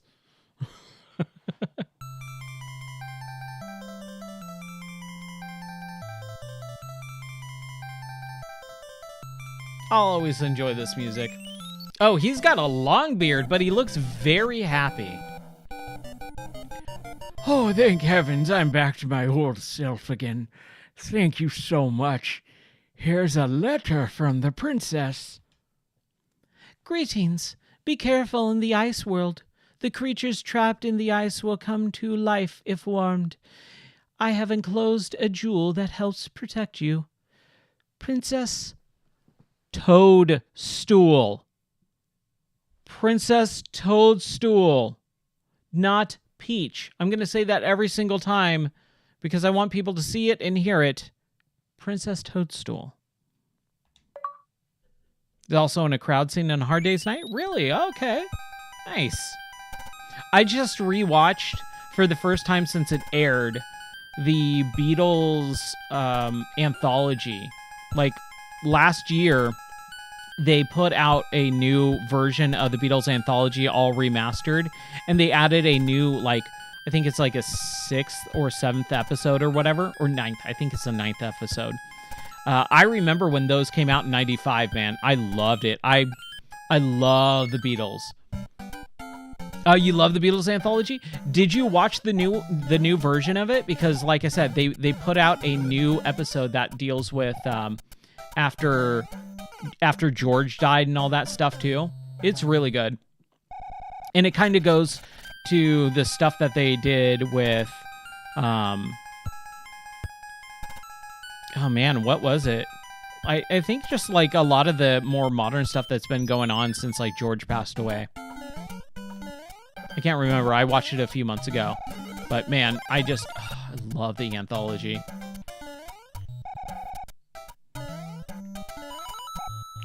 Oh, no way. You worked at a radio station? Number one, you worked at a radio station. That is freaking like one of my dream jobs. I would have always wanted to. Being some sort of like just low-level disc jockey sounds like one of the most fun things in the world for me. Oh, dang it. I knew it. As soon as I jumped, I was like, that was the one to not jump into. And he was a Beatles mega fan. Beatle Radio was the show. Nice. I grew up in Southern California watching or listening to Breakfast with the Beatles. Like on like the weekends. Oh, no way. Star Trek radio show. That is cool. Okay, I'm assuming if you're a Trekkie, your favorite show is Deep Space Nine, correct? Everyone who really loves Star Trek loves Deep Space Nine. I've never watched it. I've always wanted to. I just never gotten around to it. I watched a lot of Next Generation when it aired. Nice. I'll take a 5-up. I love how it's called a 5-up. But I watched Next Generation when it was airing, and then my grandma weirdly got into Voyager. So I loved Voyager when I was younger because my grandma loved it.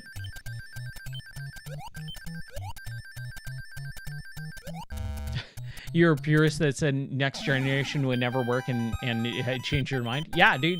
Next Gen, dude, is really good.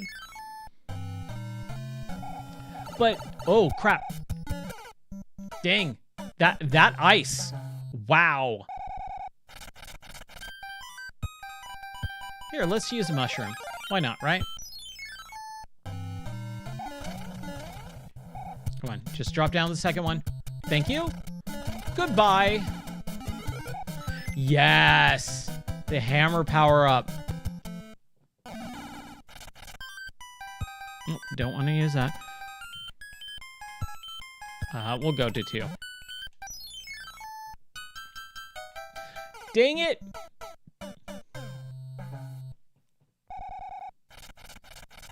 Interviewed lots of interesting people, went to a lot of conventions, still a lot of collectibles, and ooh, books. You know what? That's something that I never really thought of with Star Trek was books. That is interesting. I wish I was a bigger reader. I really am not anymore.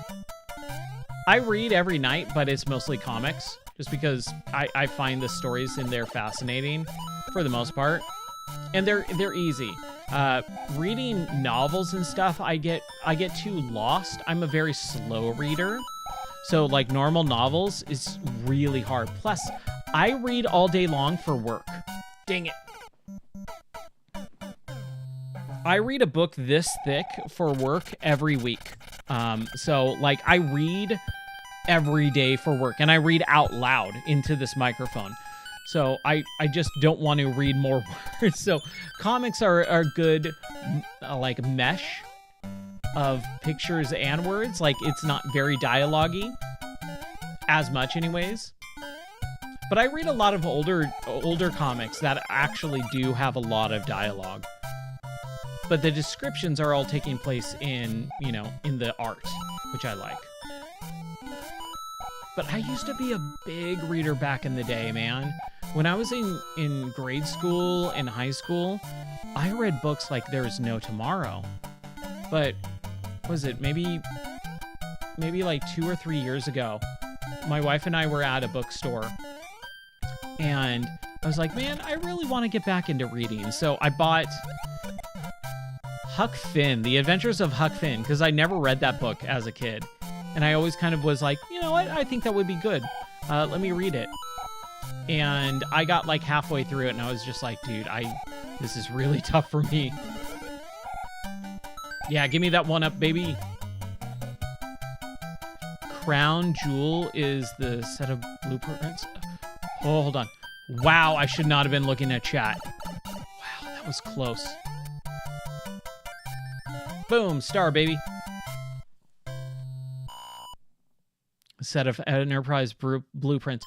Oh, that's like the big book that actually like showcases how the Enterprise is all put together and like the inner workings of everything, right? I've heard of that.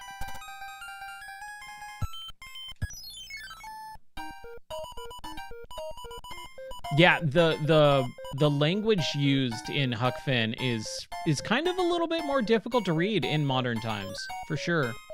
But I do enjoy it. It's just, like I said, I'm a slow reader, and sometimes it takes me like I have to reread the sentence maybe 2 or 3 times to really understand what it's focusing on. It's just kind of how I'm built. So reading is just, it takes longer for me to get through books nowadays. Yeah, I don't mind the language aspect of it. I always like just learning how things were written back in the day. I mean, Dude, I read King James version of the Bible for years. I have no problem with different ways of writing. Thou'st and theest.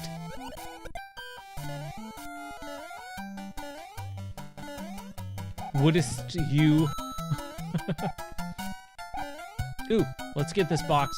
Ah, it was just 2? Really?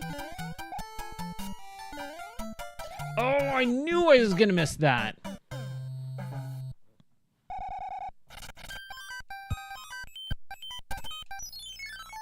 Is there any books that you like reading or you fond of? This is gonna be a little bit of a difficult time. I don't think I have a P-Wing anymore, right?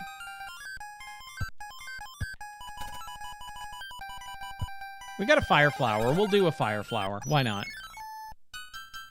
That's fine.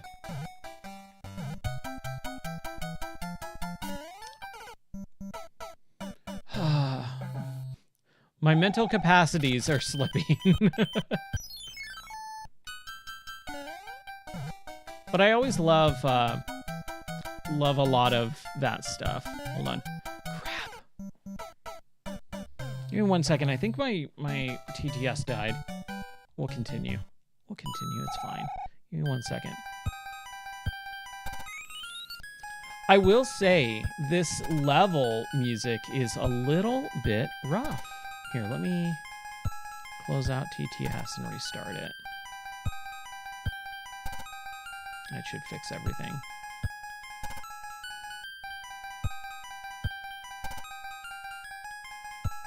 Going back to the Beatles for a second, there is an outstanding all-star rendition of While My Guitar Gently Weeps with... Oh, yeah! Yeah, at the Hall of Fame, right? It was the Rock and Roll Hall of Fame for George Harrison, and it was like right after he passed away with his son. And dude, Prince's guitar solo freaking blew the roof off the place. Ugh.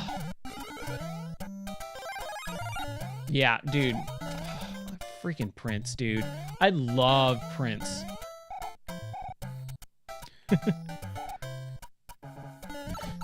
Hey, I mean, I read a lot of Shakespeare in high school. How I will say that, unfortunately, I was actually thinking about this like last night. How I really did not like school. I had a really hard time in high school. I graduated early because I was so bored, and I went to college while I was in high school. So like, it wasn't a I'm dumb type of thing. It was just I'm bored, and I really don't see the point in a lot of this stuff. Southern California high school back in the 2000s were just the worst. But I was forced to read a lot of books back in that time frame, and I was not interested in them. Even like The Hobbit. High school Ryan did not care about The Hobbit when it came out, even though like those movies were being, filmed. So when like Lord of the Rings came out, I read through The Hobbit, but I didn't care because I didn't care about The Hobbit. And then I saw the movies and I was like, oh, this is really good. So I had such a hard time in school with reading a lot of stuff. And I wish that it was just saved until later on when I actually cared about it. Like all the books that I read in school, I just did not give a crap about when they were happening or when I was reading them. But now I'm like, dude, I remember this book and wanting to read it now. Oh, yeah. Yeah, Tolkien is very hard. I do a lot of audiobooks because I used to travel a lot, and I just came back from Southern California last week for work. And so on those plane rides, which are 5-6 hours long, I do a lot of audiobooks, and then I read along with the audiobook, which is great too. So I am reading the book, but I just have audio in my ears as well. And Lord of the Rings, like the actual Lord of the Rings books, I did go through part of it I never finished it, but I was like, oh man, this is dense. Yeah, dude, audiobooks are the best, man. Audiobooks are rad. We were talking about them the other day. Like, I know a lot of people crap on Ready Player One and Ernest Cline because there's so much reference, like referential pop culture in it, but there's a reason for it. And it's one of the books that my wife and I actually first bonded over when we started dating. Like, she never heard of it, and she read it on my suggestion, and she loved it. And then we got married, and then that movie came out, and we went to go see it, and it was like kind of like a full circle moment of our dating and like marriage, and it was awesome. Yeah, I forgot you can actually run through those. You don't have to jump on them. And then Ready Player 2, that second book in that series, is really interesting because it takes the idea of VR and just cranks it up to like 40. Like, not even 11. Like, it just cranks it all the way up until like super sci-fi, but like an interesting way that you kind of hope VR works out someday. It's really, really cool. Oh crap. Dude, why can't I beat this level? Did I get a P-Wing? Should we just use the P-Wing?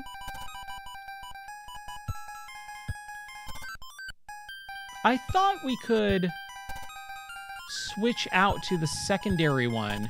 Oh, it's down. Okay. Oh, I have a cloud. Okay. Bummer. I guess we'll just use kind of like some of the basic stuff. I mean, we could do this.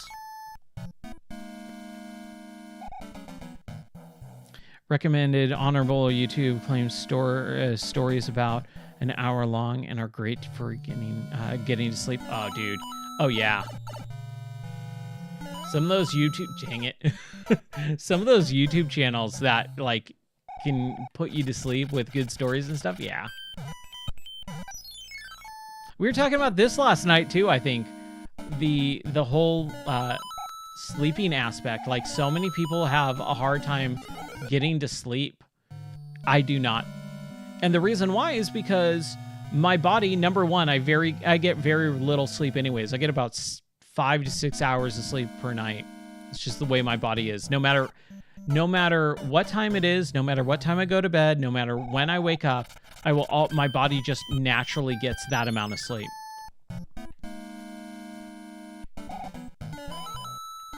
Ooh, Christopher Lee reading Sherlock Holmes. All right. That sounds interesting. Okay, let's grab this since we can. This is our last life. Okay, let's try this.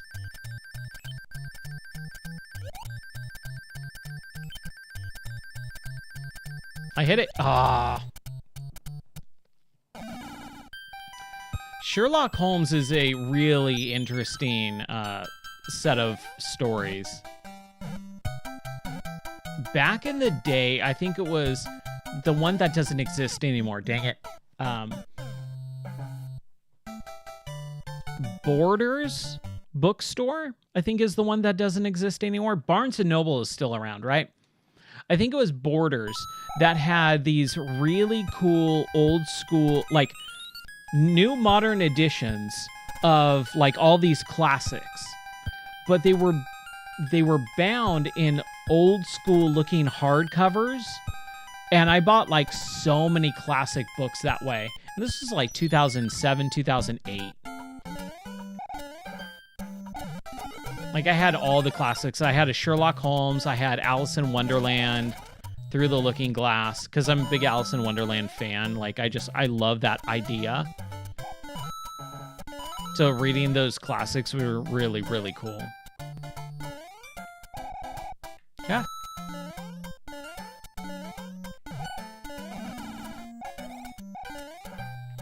Yeah, those are really cool. And I think Barnes & Noble did something similar now. Like, I think you can go to a Barnes & Noble now and like, I think that's kind of how they do a lot of the classics, and they make them look enticing so that it gets younger readers into them. But dude, it worked for me back in the day. So, I mean, they got to be doing something right. Dang it. Come on, man. They weren't meant to be read out loud for TV and radio. Didn't exist. This was your entertainment. Yeah, dude. I didn't even think about that. Yeah, you didn't really silently read to yourself. You would sit around and you would read with other people in the room, right? Like that's really interesting.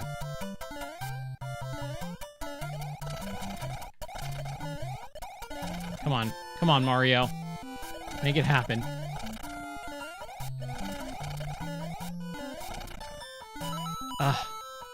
I'm so bummed that I'm having such a hard time with some of these levels. Like that. Good grief. It does make it easier when you have the raccoon tail. Don't get caught up.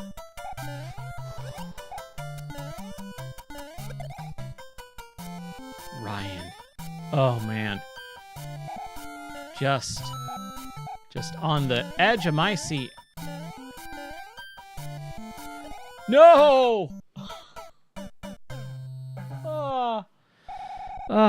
That's okay. We're having fun talking about books and music and TV shows. That's what I love about streaming, is just being able to hang out and chat, you know, with others. Like, this is my favorite part. I love playing video games. It's my favorite hobby. But while I'm doing my favorite hobby, to sit around and just chat with other people that have similar interests as I do, but also can maybe get me to notice something new, turn me on to some different type of music or show or book or movie or whatever. Like, that is just my favorite part of streaming, is just having those conversations.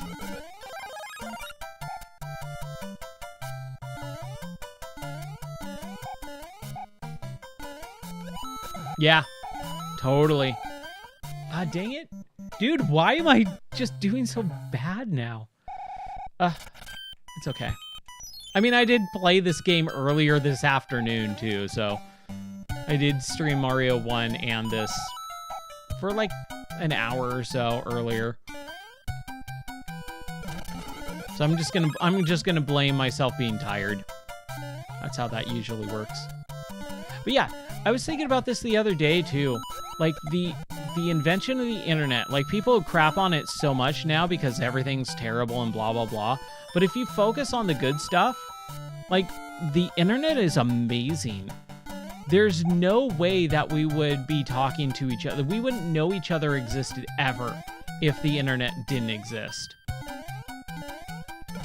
Like, I've talked to people in Australia and Portugal and Lithuania, like regular viewers in those countries that I never would be having that conversation with if it wasn't for Twitch and streaming and the internet. Like, it's an amazing time to be alive. Like, there's so much interconnectivity that never existed 20, 30 years ago. Like, and yeah, you would have chat rooms in like the 90s and 2000s, but not like now. Chat rooms, you didn't hang out in a chat room and talk to people if you didn't have common interests, right? And like, gaming is our common interests. And then that broadens out to all those other things. Introduced the song Both Sides Now to a teenager the other day, and he got it and thanked me for showing him. Nice, dude. That's awesome. Both Sides Now. What is that? Who is that? Who's that by? I'm sure I would probably maybe know it or something like that, but just my mind is a blank.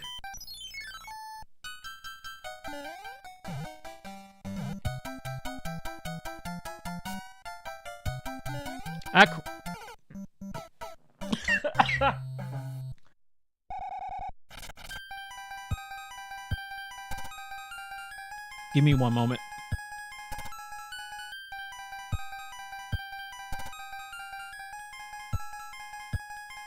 Oh, man. Almost choked there. Good grief.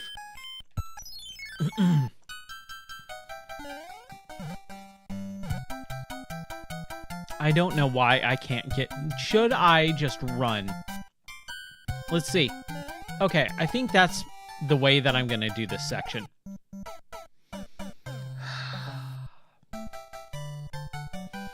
Whatever.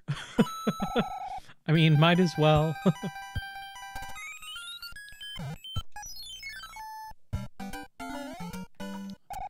What are you going to do, right? Thank you. Go. Missed it by that much. It was insane that we had a Get Smart TV show and then a Get Smart movie. And that Get Smart movie from like 2010 with Steve Carell was just bombed. Like, people did not like that movie. And it's because I think a lot of times, like, those shows back in like the 60s or 70s or whatever, the shows were popular because of the actors, not because of the character. Like, the character works because the actor is making that character. And when you try and make the character the focal point and give an actor that role of, oh, be this character, like, it just doesn't work half of the time. Judy Collins. Oh, Judy Collins. Okay. We're talking about perspective change in a game, and that song came to mind. Oh, okay.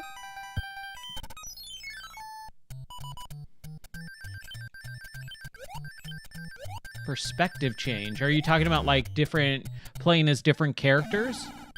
Like with Resident Evil 9 and being able to play as the two different characters and seeing different sides of what's going on? I don't know, I've just got Resident Evil 9 on the brain, I guess. I'm kind of sick of this song.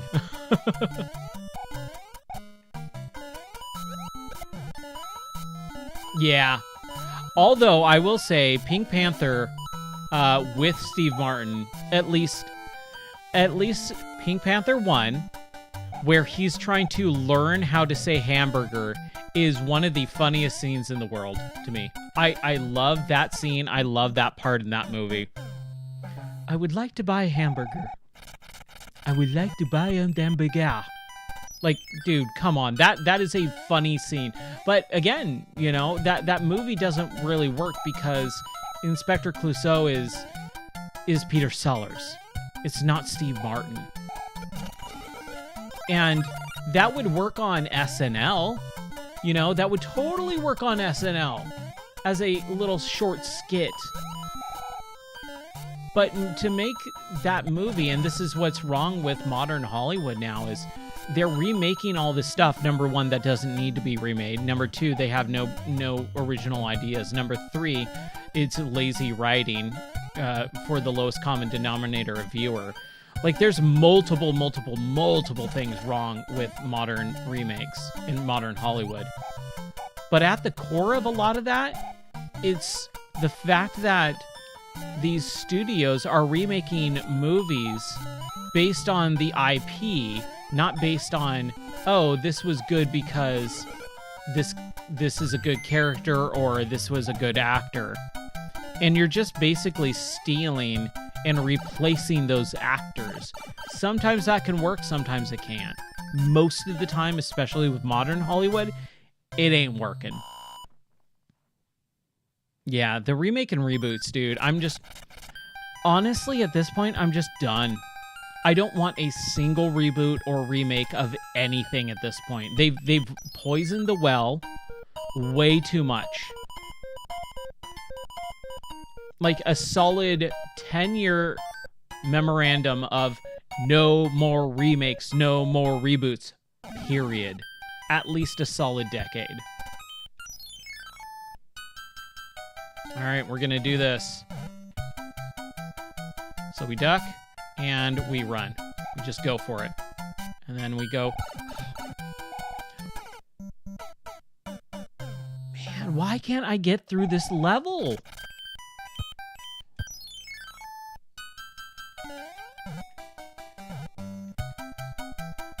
Yeah, those new modern Halloween movies. Ooh. Evil dies tonight! Yeah, I just... and again, like that's a very different thing because it's like a semi-soft reboot, but also pulls from the original trilogy, and you have the same actress, and the Halloween stuff has always been really weird. I was never a big Halloween Michael Myers fan to begin with, but I thought the idea of them like continuing that story, and they kind of already did that with Halloween H2O, Halloween Water. And that was my first, I think, no, maybe my second Halloween movie that I watched. I think I watched the first one and then Halloween H2O when that came out. I was in high school, and I'm not a big like horror movie fan or anything like. I take that back. I like the idea of horror movies, and I come from a film background, so I love the idea of learning about the behind the scenes and how they make stuff and the effects. Like, that's always fascinated me about horror movies, because there's so much more creativity in horror movies than any other genre of movie. Like, you can look at... Oh my gosh. You can look at a horror movie, and you can have, like, the most creative people in the world working on it. You throw those people, those same exact insanely creative people, into, you know, a romantic comedy or a documentary or an action movie, and you just do not get the same amount of creativity at all in those. Horror, like, brings so much to the table, so many different possibilities. So it's something that I've always liked about and admired about the horror genre.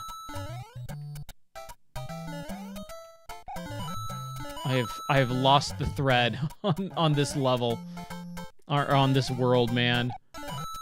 I cannot believe I can't get past like world 2 or 3.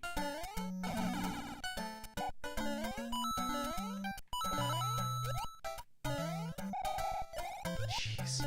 Yeah, the ice is tough. It's tough to manage. Why, Ryan?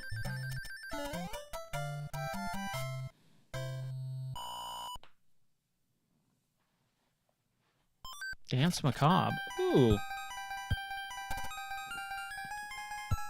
Ooh, that sounds interesting. I will check that out. Dance Macabre.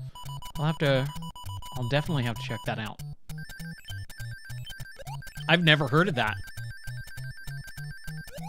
And I've at least heard of a lot of Stephen King stuff. So the fact that I haven't heard that is awesome. I will check that out. Thank you.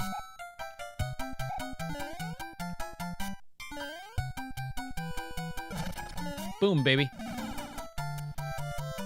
All right, let's do this. Let's make this happen. I always hated these auto-scrolling levels. Just always despise them. Oh, yeah, wish you would do an update, yeah. I don't know, Stephen King, man. Modern day Stephen King. I honestly don't know how he writes so much. Like, just writing a book in a weekend, you know, type of stuff. Like, that is talent.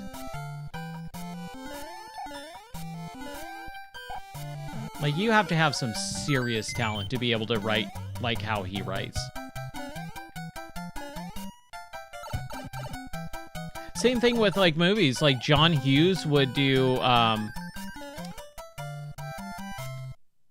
yeah, kind of samey. John Hughes would, like, knock out an entire movie script in a weekend, and it would be one of the greatest movies of all time, you know, like all the Brat Pack stuff. I think he wrote Home Alone, right? I think like he wrote Home Alone in a weekend. Or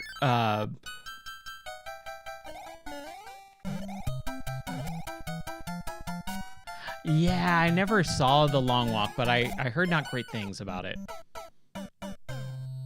It's a reading of it, though? Ooh, okay. Again, audiobooks for the win, dude.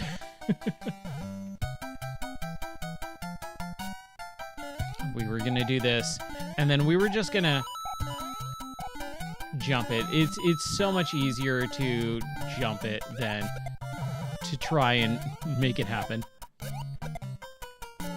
Yeah, audiobooks freaking rock. I love audiobooks. I could listen to an audiobook all day. Especially when it's read by a really good actor/reader or the author themselves. I really like when the author themselves read their book. I think that's probably almost always the most optimal way to listen to an audiobook is by the author themselves. Because you're getting the proper emphasis on certain things. You know, you hire an actor, like a Hollywood actor, to read, and you're just not going to get the same meaning of certain phrases, words, sentences, or even emotional sequences.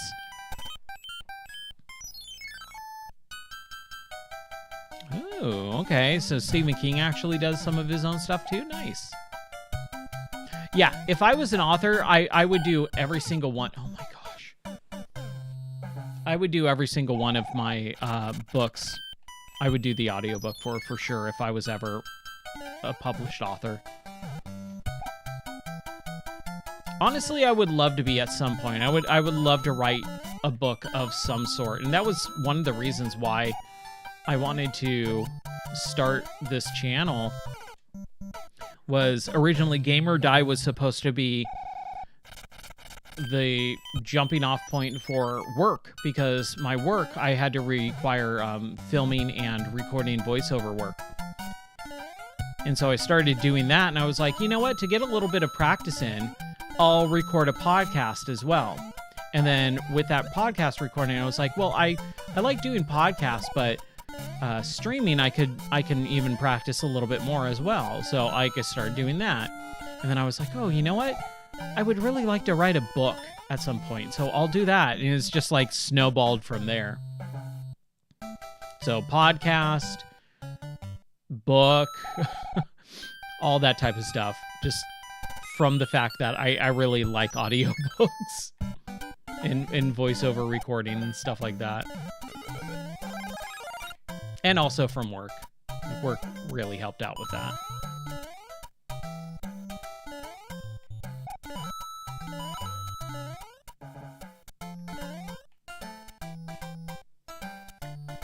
Oh, that's a disappointment. I think I have the Narnia trilogy, or however many books there are. I remember actually liking those as a kid. When we read through the Lion, Witch, and the Wardrobe and Prince Caspian and stuff like that, I remember really enjoying those.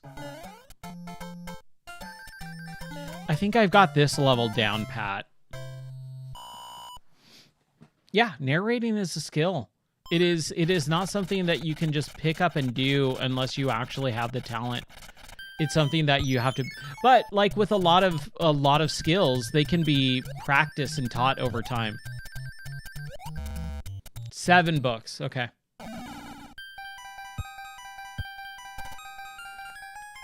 I mean, it's all allegory for Christianity. So, I mean, there's going to be a little preachiness in there. Ooh, if you want a really good movie based on C.S. Lewis, Shadowlands with Anthony Hopkins is a really good one. My dad loves Anthony Hopkins, and so when that movie came out, and I think that was like 94 or 95, I I remember going to see that with him in the movie theater. And it's not really a kids movie.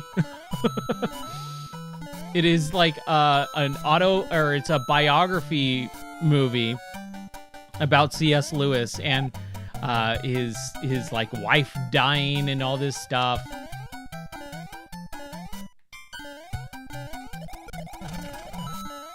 But it is a good drama. Like if you want a good drama, that Shadowlands is a really good one. I will say I haven't seen it in decades. I mean, I saw it one time with my dad when I was a kid, and I remember even then I enjoyed it. Man. I loved Anthony Hopkins in Westworld, the Westworld TV show from several years ago. That first season was phenomenal, and partly because he was in it. I've kind of carried that torch for Anthony Hopkins because of my dad. Like anything he's in, I usually enjoy. I mean, even as again, my dad, I love him to death, but he made me sit through some stuff I probably shouldn't have. Like, I was a very young kid when I watched Elephant Man, a David Lynch movie. Oh, my dad, I love him. But I should not have watched Elephant Man as like a 5 or 8 year old or something. And it was also because of pop culture. Like, Elephant Man, I'm not an animal, I'm a human being and stuff like that. Like, it became a pop culture reference point. And so I always, like, stuck onto that phrase. But as an adult, man, like, learning about that movie and everything else going on with the human, like, I was always fascinated by it. Yeah, dude, that's right. Mel Brooks produced Elephant Man. Mel Brooks. God bless him. He's still alive. Somehow, Mel Brooks is still alive. So I think we were talking about this last night, that I love Mel Brooks. He's one of my favorite directors. I think almost every single one of his films is amazing.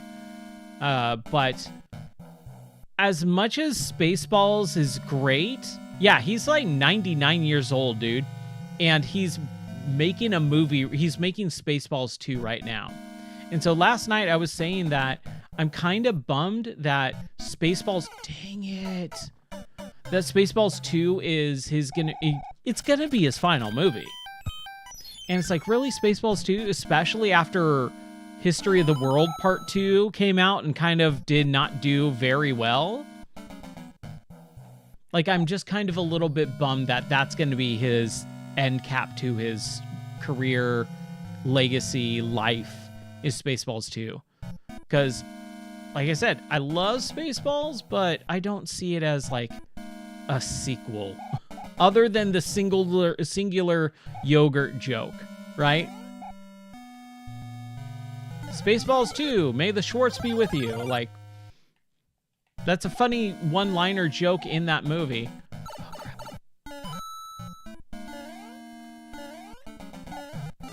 But it's nothing to write home about.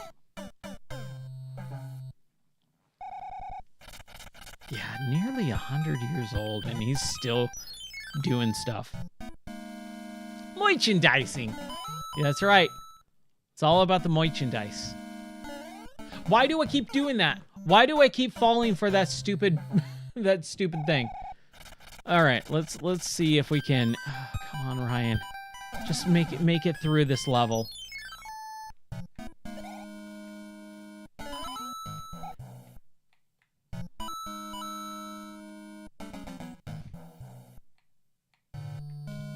Yeah. He's definitely not wrong. That's where you make your money, is the merchandise. And you know, it seems like he's in a place where he kind of doesn't care about, you know, not that he doesn't care, but that it doesn't bother him about some of that stuff. Like, it's not going to bother him that Spaceballs 2 is going to be his last movie. He doesn't care. Oh, dang it.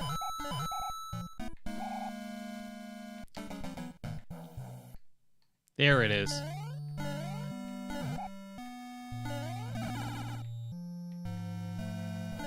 Go for it. I just need to focus. I just need to shut up and focus sometimes. All right, boom, boom.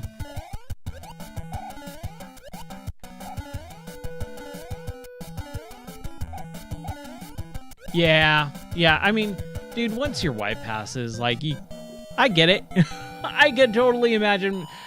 I will be a wreck if my wife passes before I do, which I don't think will happen.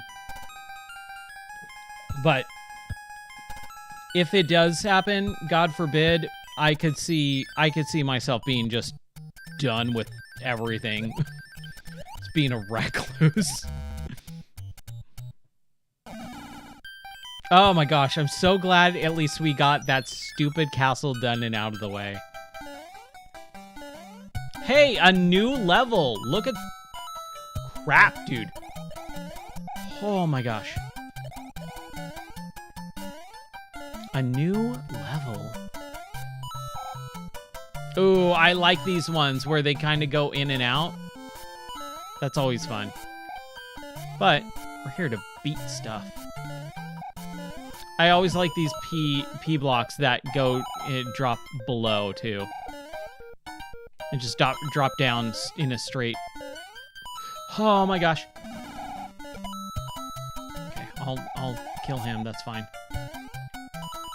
Oh no! Oh no! Yeah, we got it. Boom, baby. Yeah, he loved her so much, of course. Like,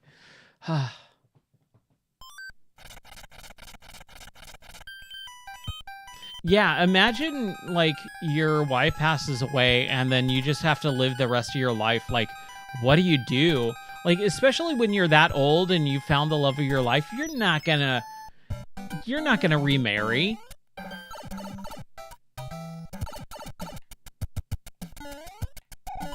So it's more becoming either just going, all right, well, I'm gonna just do the things that I want, that will make me happy. And, you know, if just making movies and doing that stuff makes him happy, then God bless him, man. Like, who am I to say, oh, it ruins your legacy? Nah, dude, screw that. Like, let him do what he wants. Yeah. Oh, man, Linda. Dude, I loved Wings. I know, like, I'm probably one of the very few people that feel that way in the world. From what it feels like, I feel like I am one of the very few people that liked Wings.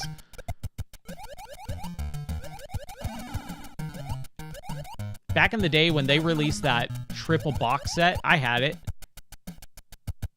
Ain't no shame.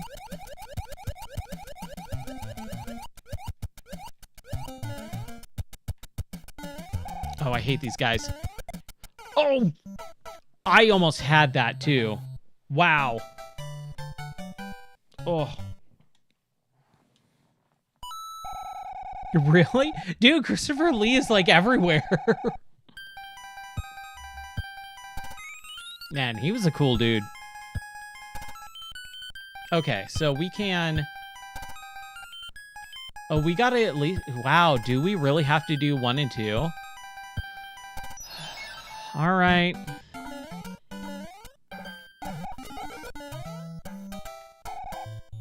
Really? Okay, thank you. Up and over! He's like popping up everywhere tonight. Man, I don't even care. I just want to get through this. We've beaten it 1,000 times.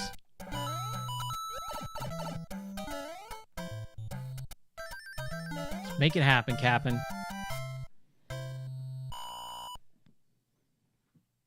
Band on the Run. What a great song. So when you were on the radio, you said that you had your own Star Trek show for like 18 months. What did you do on the radio show? Like, I'm actually really interested in kind of that process. Like, how was that? Did you talk about like just episodes? Like, did you run through kind of like almost like a watch cast in a way where it was like, okay, today's episode, we're talking about episode 3 of season 2, entitled this. Let's talk about what happens. Was it that, or was it more of a, well, you know, I found that this type of, the Klingon, you know, is a warrior race, and, you know, the warrior race should be this and that. And, you know, in this episode, they do that. Like, was it more of a breakdown of each episode, or was it more of a breakdown of each of the series or show? I'm interested. My friend had a college radio show for a while, and that was really fun because I used to own a game store, and his show would air at the same time that I would work. And so we actually did a lot of, like, I would call in. Man, it was a lot of fun. Oh, you interviewed people. Ooh, okay. Some Star Trek LPs, upcoming news, whatever had at the time. All right. Nice. Oh, dude, that's awesome. You got a fan letter? That's rad. I love that. That is super cool. Again, as a creator, like, that's one of the best things, is getting some sort of feedback of what you're doing resonates with someone. Even if it's just one person. Like, that's what I love about streaming is, I mean, I'll have the off day, you know, everyone does. But I say if I can provide some sort of entertainment to someone, and I get through to someone in any of the conversations, no matter how long I stream for or what I do, if it resonates with someone and if it helps someone in any way, shape, or form, like, I've done my job.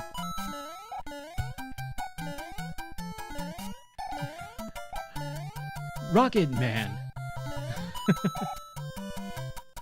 Burning out his fuse. Up here. Alone. Shatner, he's still kicking too, dude. And the fact that, like, he legit went into space, what a cool thing. I love that he was able to do that. And when you hear him talk about that experience, because I've watched a couple of interviews and stuff like that he did after he came back, he just had such an idea of it, like, of the world and how, like, precious our lives are and stuff. It was really inspiring to listen to.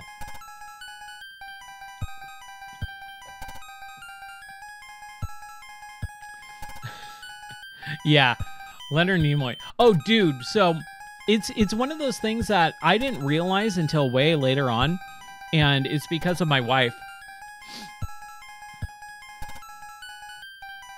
Yeah, his impressions of actual space, when he came back from space, like, that was really cool. My wife loves the TV show Fringe. Like, when we started dating, she was like, dude, you need to watch Fringe with me. Like, this is a great show. And so we would watch it, and I didn't really get into it all that much, but it was like, I'm dating this chick. I'm kind of, like, here for her more than anything else. But once we got married, like, I wanted to rewatch it, and so, like, maybe, I think it was like a year or two ago, we rewatched it, and we finally went through the entire thing, because we got to the last season, and maybe like 8 episodes before it ended, and then we just dropped it for whatever reason. But last year or 2 years ago, we rewatched it, and I forgot how good that show is, and I forgot, like, Leonard Nimoy's a large part of that show. His character, William Bell, is a really cool character, and I love that they used him into that. Oh, I never finished Big Bang Theory. He was going to be on, or they were trying to get him on Big Bang Theory, and Shatner just didn't want to. That's interesting. I wonder why. I wonder why he said no. I would be interested to know why Shatner said no to Big Bang Theory. Because it seems like it could be a very easy paycheck to go, yes, I'm William Shatner. Yes, Star Trek nerds are nerdy and annoying. Like, you could see the jokes writing themselves. But I would bet you that he didn't want to, like, oh man, is this a maze level? I hate these types. I bet you he didn't want to, like perpetuate a nerd stereotype. And it's funny, too, because the nerd stereotype was such a big stereotype for so long. And now, dude, that nerd is just pop culture at this point. Like, I was a nerd, dude. I was in computer classes, and I love Star Wars when, you know, no one loves Star Wars and Star Trek and all that. I wasn't as big of a Trekkie, though. That was the thing.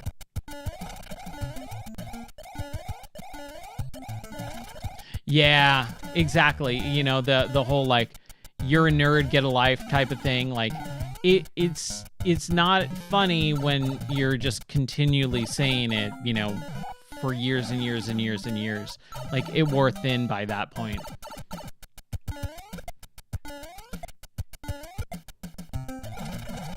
Oh, no, yeah. Star Trek and Star Wars are so totally different. I was always more of a Star Wars guy, though. I liked the alien aspect a lot more. And it's funny, too, because as a kid, I bet you this is what we got to do. Oh, no. Dang it. We might have to do this again. As a kid, Star Wars was always more interesting because it was more action-oriented. But as a adult, you watch Star Trek, and it's much more interesting.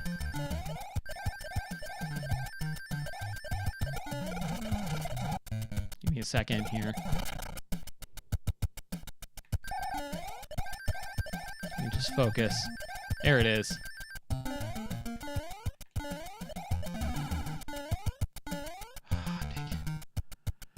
Dude, this one's hard.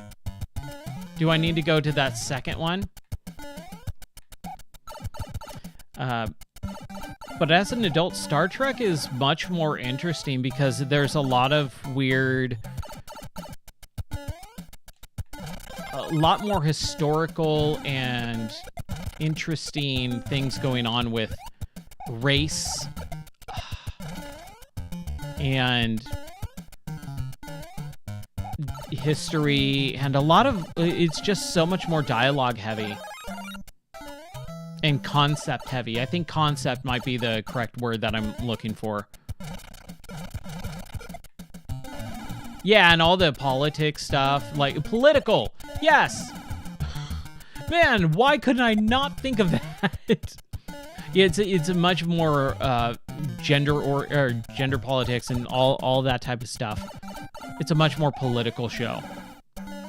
Which, again, as a kid, dude, I would not want to watch that at all. Like, that sounds terrible. But it's so much more interesting now.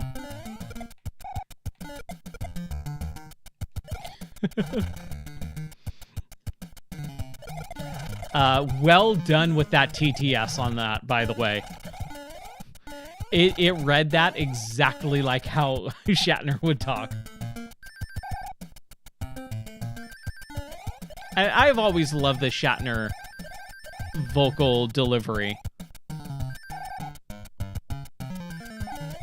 Especially as a kid. Or, not as a kid.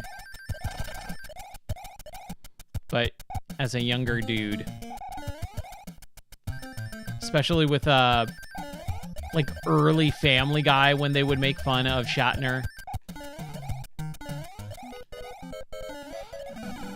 Okay, I'm not gonna be able to do this, man.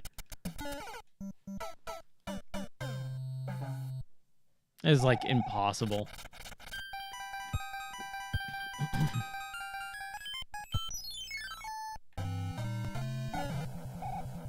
Oh, really? It was intentional.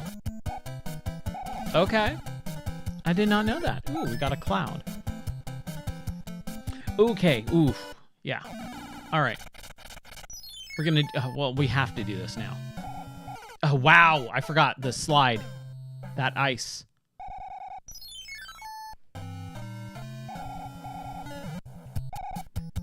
Come on. As long as they jump in the bottom one there and not all the way down at the ground floor. Star, really? I think that's probably the worst one out of all of them. Okay, it's 3 a.m., so...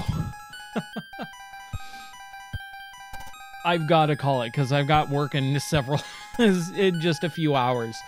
But man, dude, Straffen, thank you so much for hanging out, man. I appreciate it. Hope that you are having a good evening, and I will be back again tomorrow at some point, hopefully around 11 p.m. Central, and maybe we'll do some Subnautica Below Zero in VR or more Mario. Not really sure. I haven't really figured out everything. Thank you for the follow. I appreciate that. And we'll get back to, yeah, dude, I appreciate you hanging out. It was a super fun time. Like, dude, those last several hours just flew by. All right, take care, God bless, and I'll see you guys later for more video games. Until then, bye-bye.